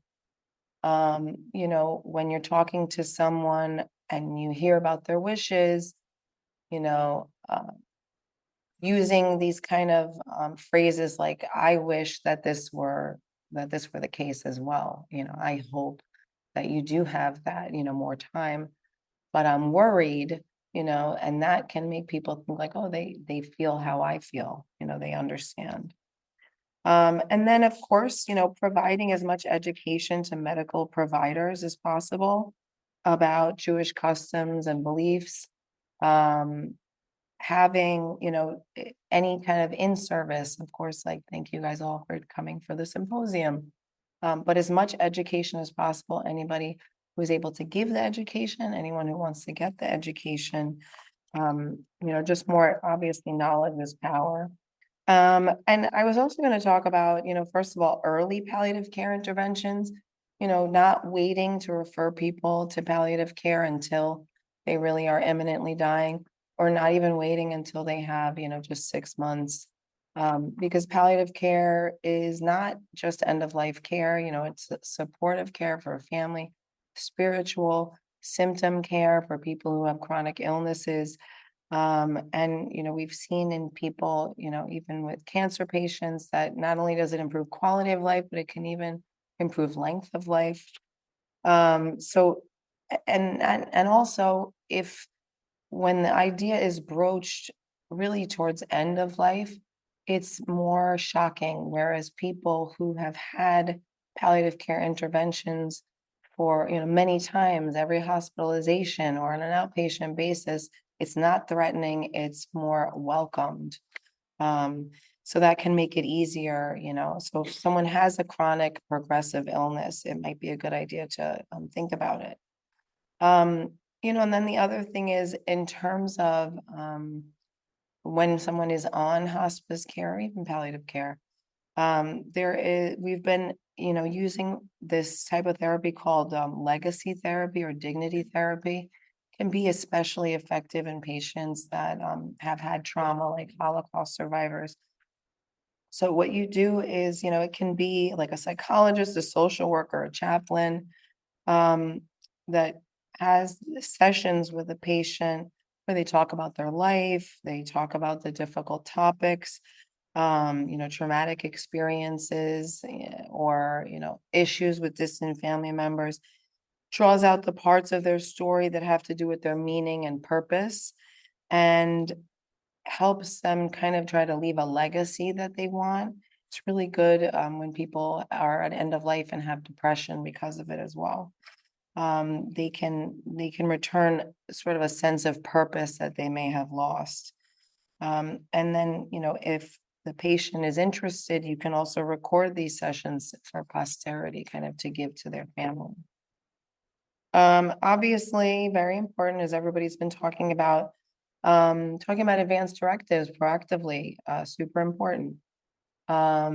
This, I think a lot of people have a misconception that you need a lawyer to make an advance directive, end of life wishes, that you have to get an estate planner or something. It's not really the case.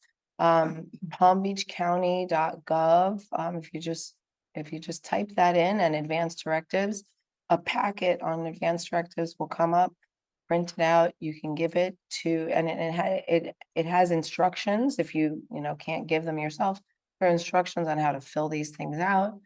You just need 2 witnesses and it becomes their living will.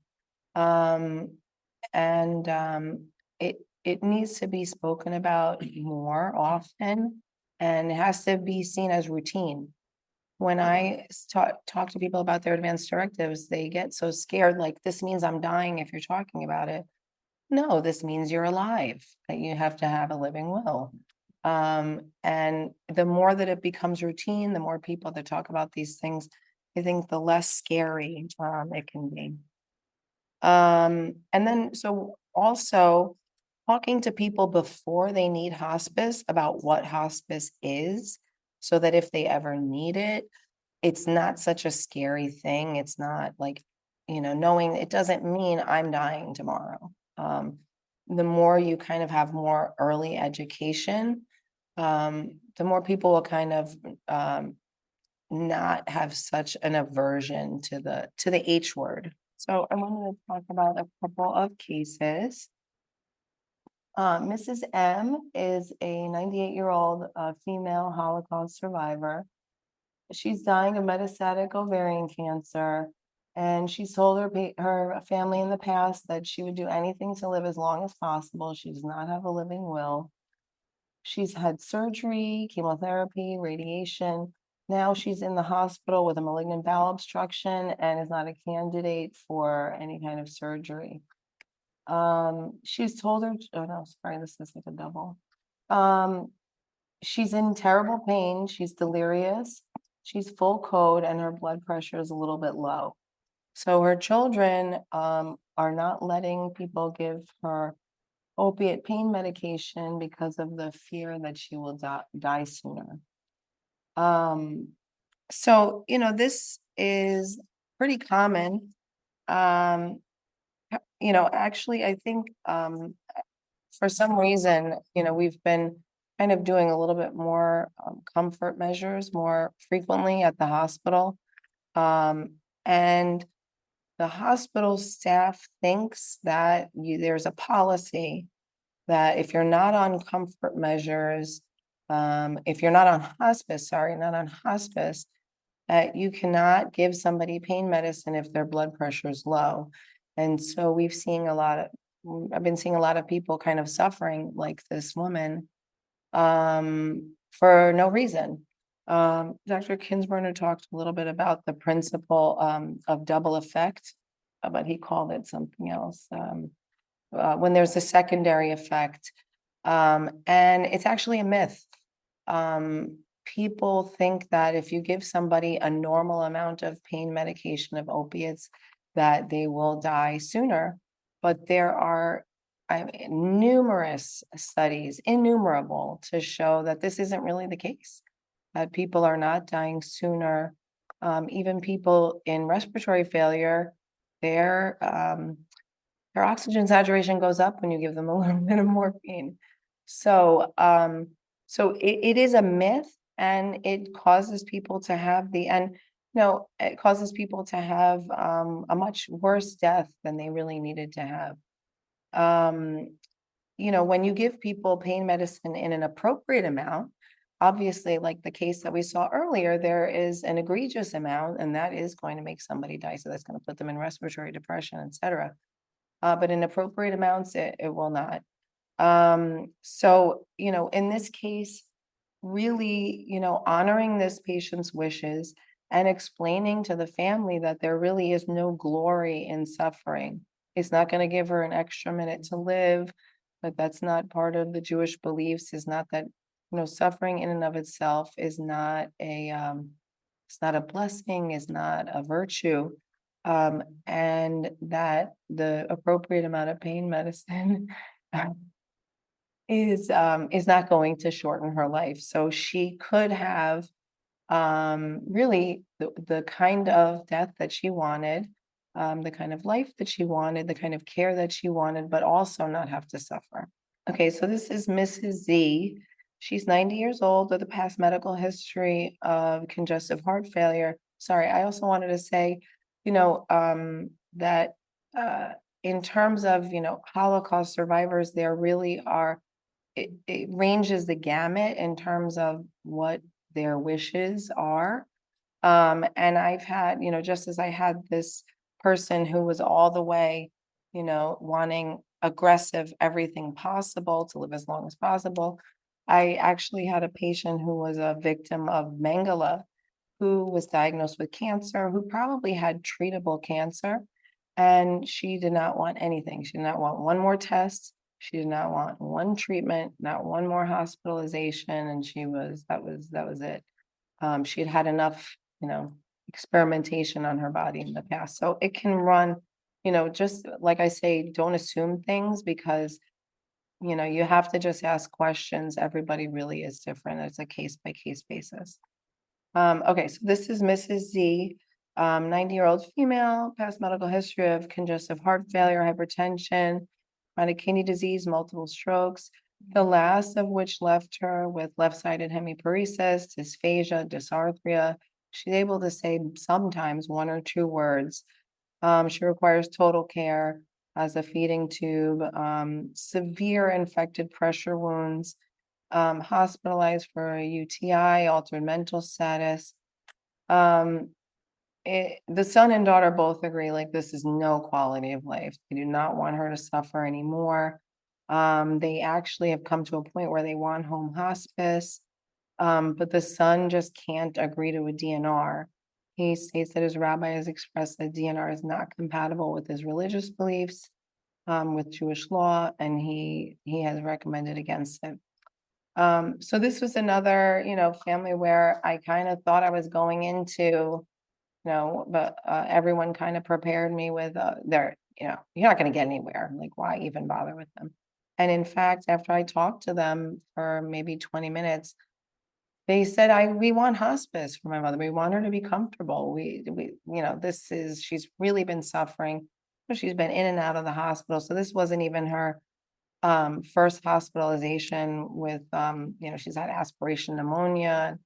And they were actually, the children were really in pain and they were really suffering because they wanted her to have comfort care, but they couldn't get it because they couldn't make her a DNR. So, we just kind of explored where this was coming from. She had such like really high nursing needs that she really would not be able to be on routine home care. There was really no way that she could be cared for at home on hospice without a nurse at the bedside, which she would not be able to get without a DNR. So just, what I did was I just explored, I kind of posed the question, if your mom from 5 years ago were to walk into her hospital room and see herself how she is, what would she want? Would she want a DNR? Would she want? And, through talking to them a lot more, what kind of surfaced was that actually the orthodox, the orthodox beliefs were actually the sons and not the patients. The patient and her daughter were conservative, and he was actually in a lot of pain, thinking like, I don't want her to have chest compressions either, but I can't, but when we talked about the idea of autonomy and about surrogate, the responsibilities of a surrogate decision maker, he actually was able to relinquish his decision making to the daughter only, so that she could make the appropriate decision for her mother. And she was able to go home with crisis care and have the appropriate care. So just in conclusion, I just want to kind of emphasize the importance of understanding Jewish beliefs and practices. And I hope I was able to, explain that our role is to offer compassionate, culturally sensitive care that meets patients where they are. That's for all people, not just obviously Jewish people. But I think I've made it pretty clear that I want everyone to avoid making assumptions and just actively listen to the patients. If we can address the barriers that Jewish families and patients face and implement some of the strategies or come up with your own, we can help them to receive the comfort care they deserve at the end of life. So, Please indulge me for a moment while I do what rabbis often do and connect our discussion today with this week's Torah portion. In Jewish tradition, we read through the Torah, the 5 books of Moses, every year. And at this time of year, every year, we're right in the middle of book of Genesis. This week in synagogues around the world, Jewish congregations study a chunk of scripture from Genesis chapter 28 through chapter 32. This section is titled Vayetze, literally he went out. Jacob went out from his home. The section begins with Jacob not just leaving his hometown of Beersheba, but fleeing for his life from the wrath of his brother Esau, whom Jacob deceived out of his birthright and Abrahamic blessing. Jacob flees to the home of his uncle Laban and ultimately marries Laban's daughters, Rachel and Leah.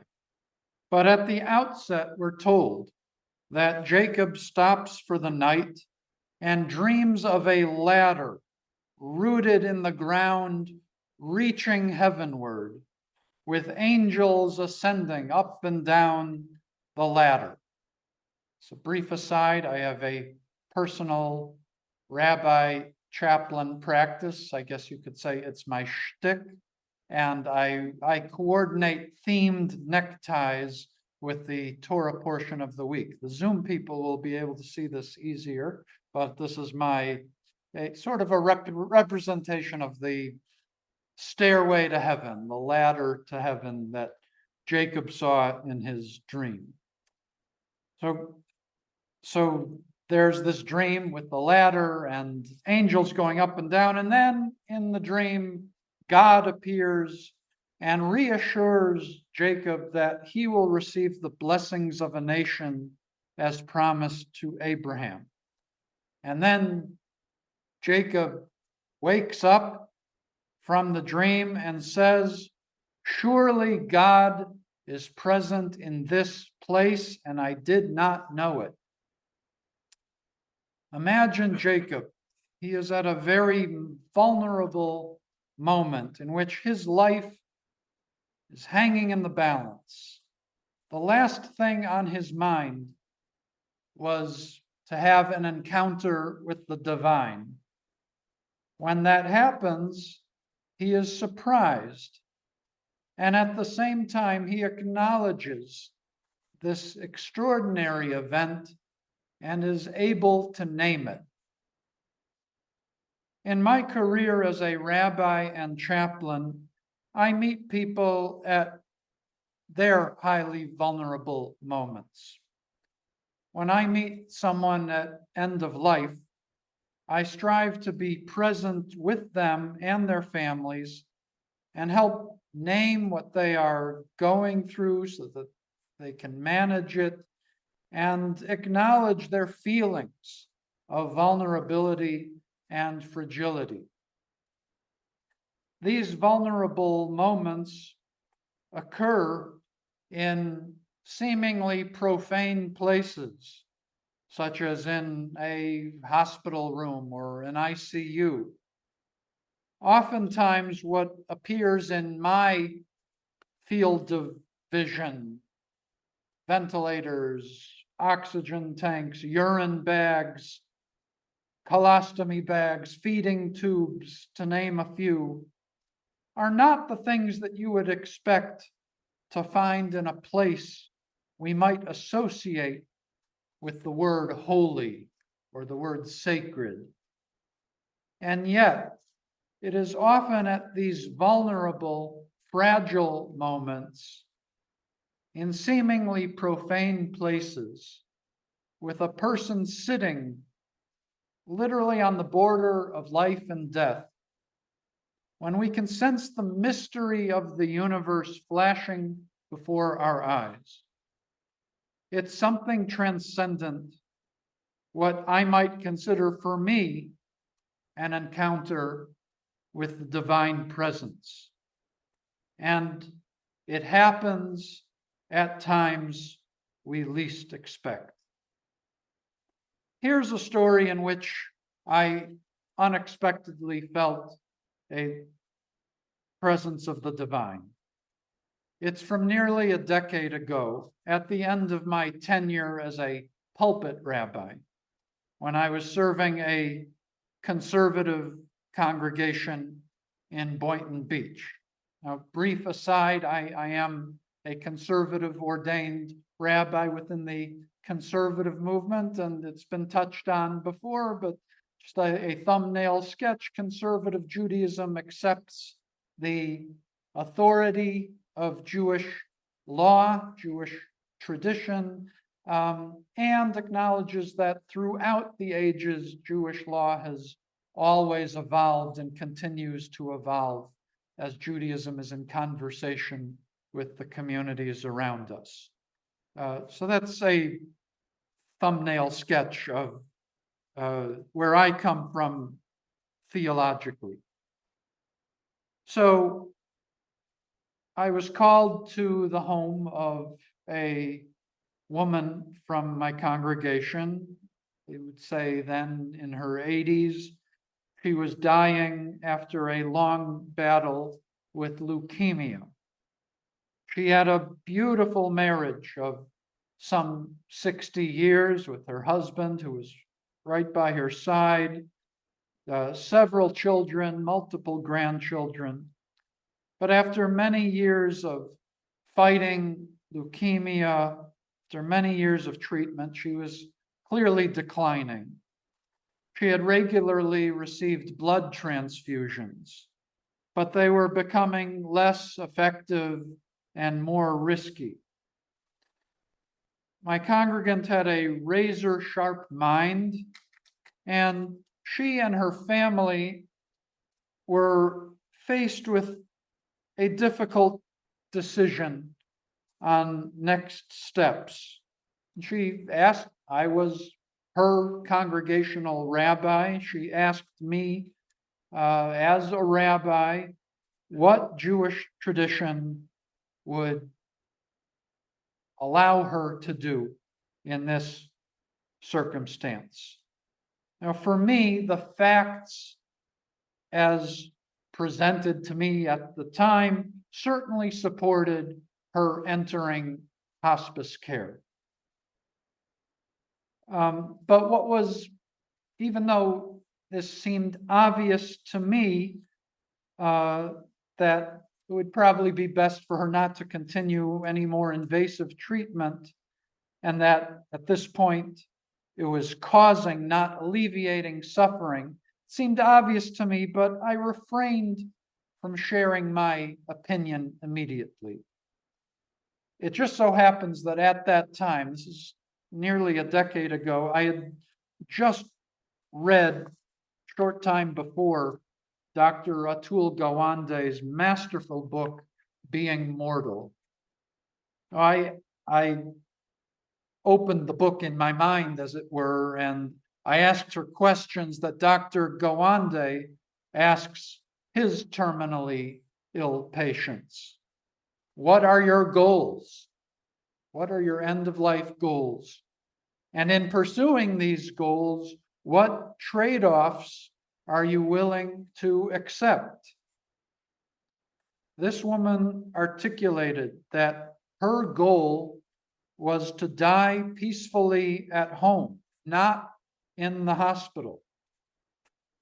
Now, I was in the home, and the house was decorated, practically every inch of wall space was decorated with paintings that she herself had painted, gorgeous, gorgeous paintings. And near her bed, there was an unfinished painting of a small country house in the midst of a beautiful flowing green meadow. This painting was sitting on an easel right near the bed. And the woman said that in the hospital, she is not able to paint, but it was very important to her to be able to paint.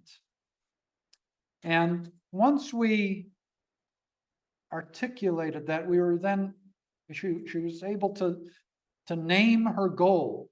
And once that happened, the conversation after that was much easier, and she ultimately chose hospice care. She chose to discontinue her blood transfusions, and hospice care came into her home. And she spent her final week in the comfort of her home, surrounded by her husband, and her children, and her grandchildren. And she painted, and she was surrounded by her paintings. She died, and I had the honor of conducting the funeral and facilitated the Shiva prayer gatherings in the home during the week following the funeral. And during the Shiva, right in the living room where we gathered for prayer, the family proudly displayed on that same easel the finished painting of the house in the meadow. I'm getting a little, to use a Jewish term, verklempt now, just thinking about this 10 years ago, because I felt the presence of the divine during those moments.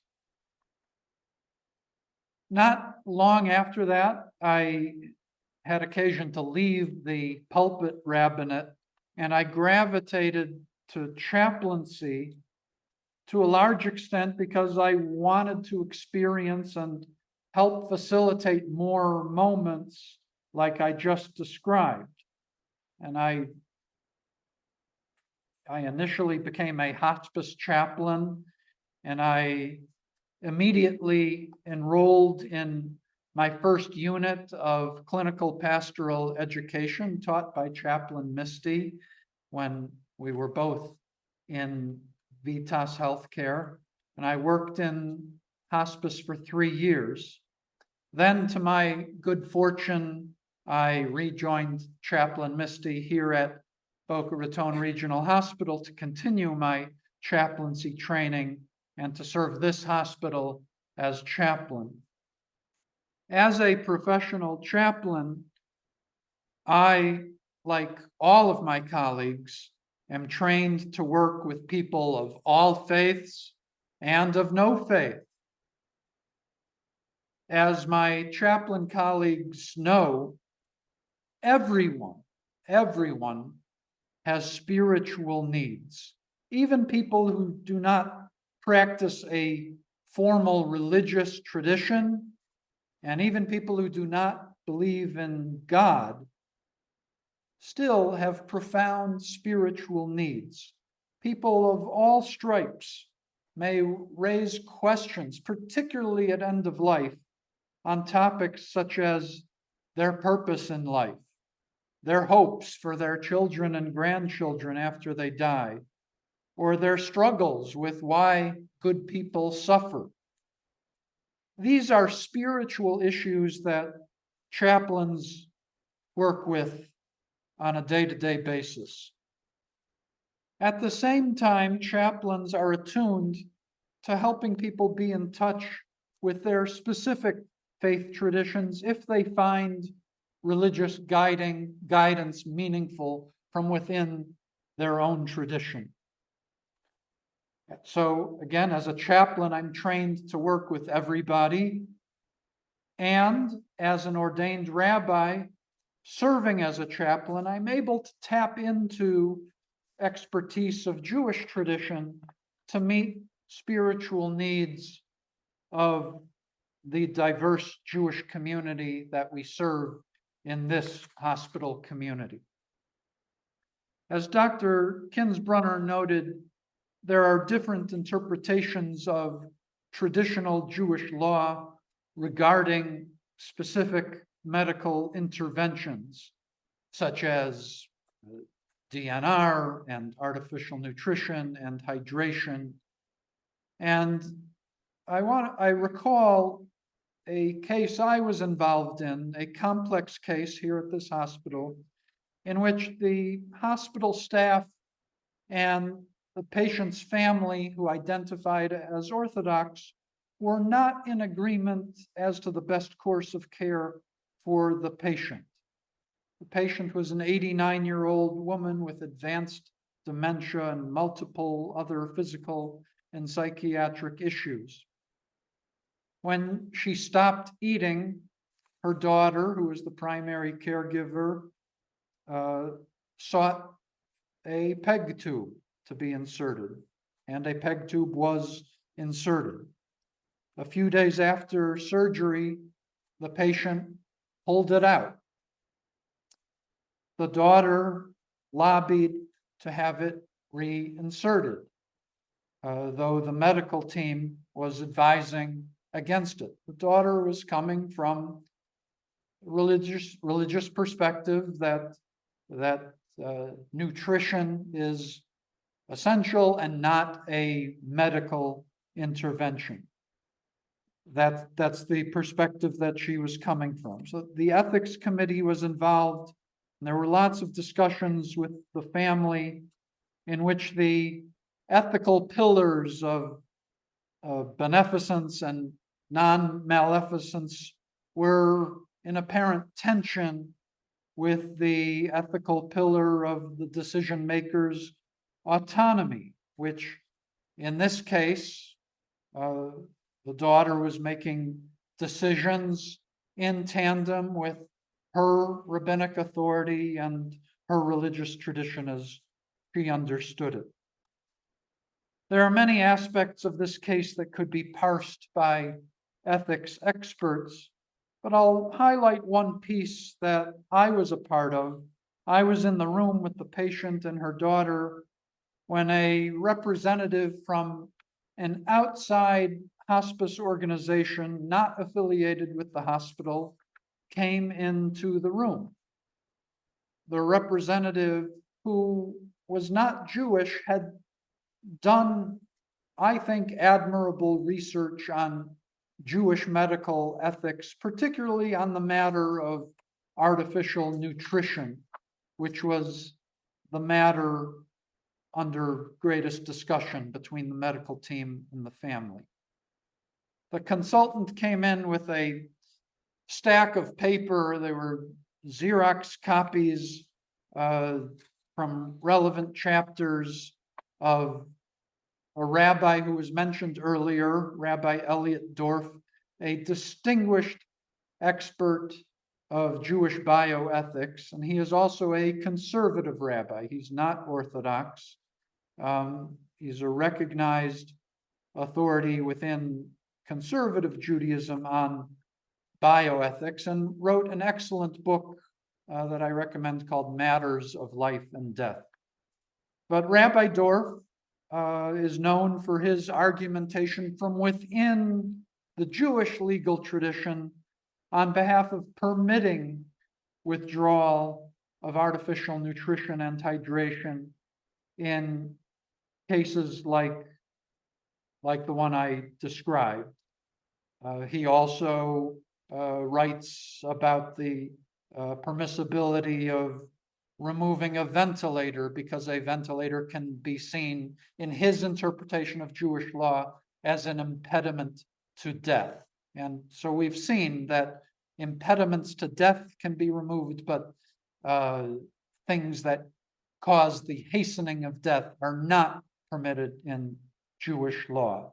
And so there's different halachic authorities of Jewish law within different Jewish communities have debates over where to draw that line. So I'm a conservative rabbi, as I noted. I consider Rabbi Dorff one of my teachers, someone I turn to for my personal guidance. And when I was in a conservative congregation, his works were works I regularly consulted. But here, someone walked in, a total stranger to the person before me, who was the person I cared about at that moment, and she's coming in with a stack of papers attributed to Rabbi Dorff, whom I respect. But I know Rabbi Dorff is not considered authoritative within Orthodox communities. And so here, this woman is giving, the woman comes in, the hospice consultant has a stack of papers and say, here, read this stuff from Rabbi Dorff on artificial nutrition. And the daughter, the caregiver, looked at me without taking the stack of papers, and she just asked me straight out, what kind of rabbi is Rabbi Dorff? And I answered honestly, he's a conservative rabbi. And the daughter said she wasn't interested in reading his material. No discussion. She put her trust in traditional Orthodox interpretation and interpretation of her Orthodox rabbi. And I'm not insulted. I accepted that, and I accepted my role. And I accept the fact that the Jewish population is not monolithic. And it's in our interest as those who are caring practitioners of different types to be aware of religious and cultural nuances among different subgroups. And Rabbi Dorf's approach to Jewish law was not the right approach for this woman who was caring for her mother at that time. I try to imagine myself in the daughter's shoes. Her mother was dying. The daughter's world was collapsing. I believe the daughter was single, never married, and her mother was her life. So the daughter's world was collapsing on her. Religious tradition was her life force that provided meaningful structure amidst the chaos of the declining health of her mother. It's possible that if I were in the same situation with a dying parent in front of me, that I might have acted differently based on my values and my interpretation of tradition, but I needed to respect where she was and where she was coming from.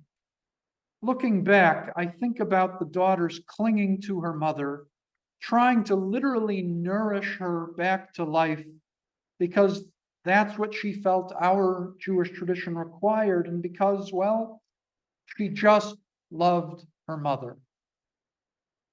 But to conclude, when my congregant a decade ago elected to go into hospice, she surrounded herself with people and things that she loved, and she died on her terms, and I felt something special at that moment.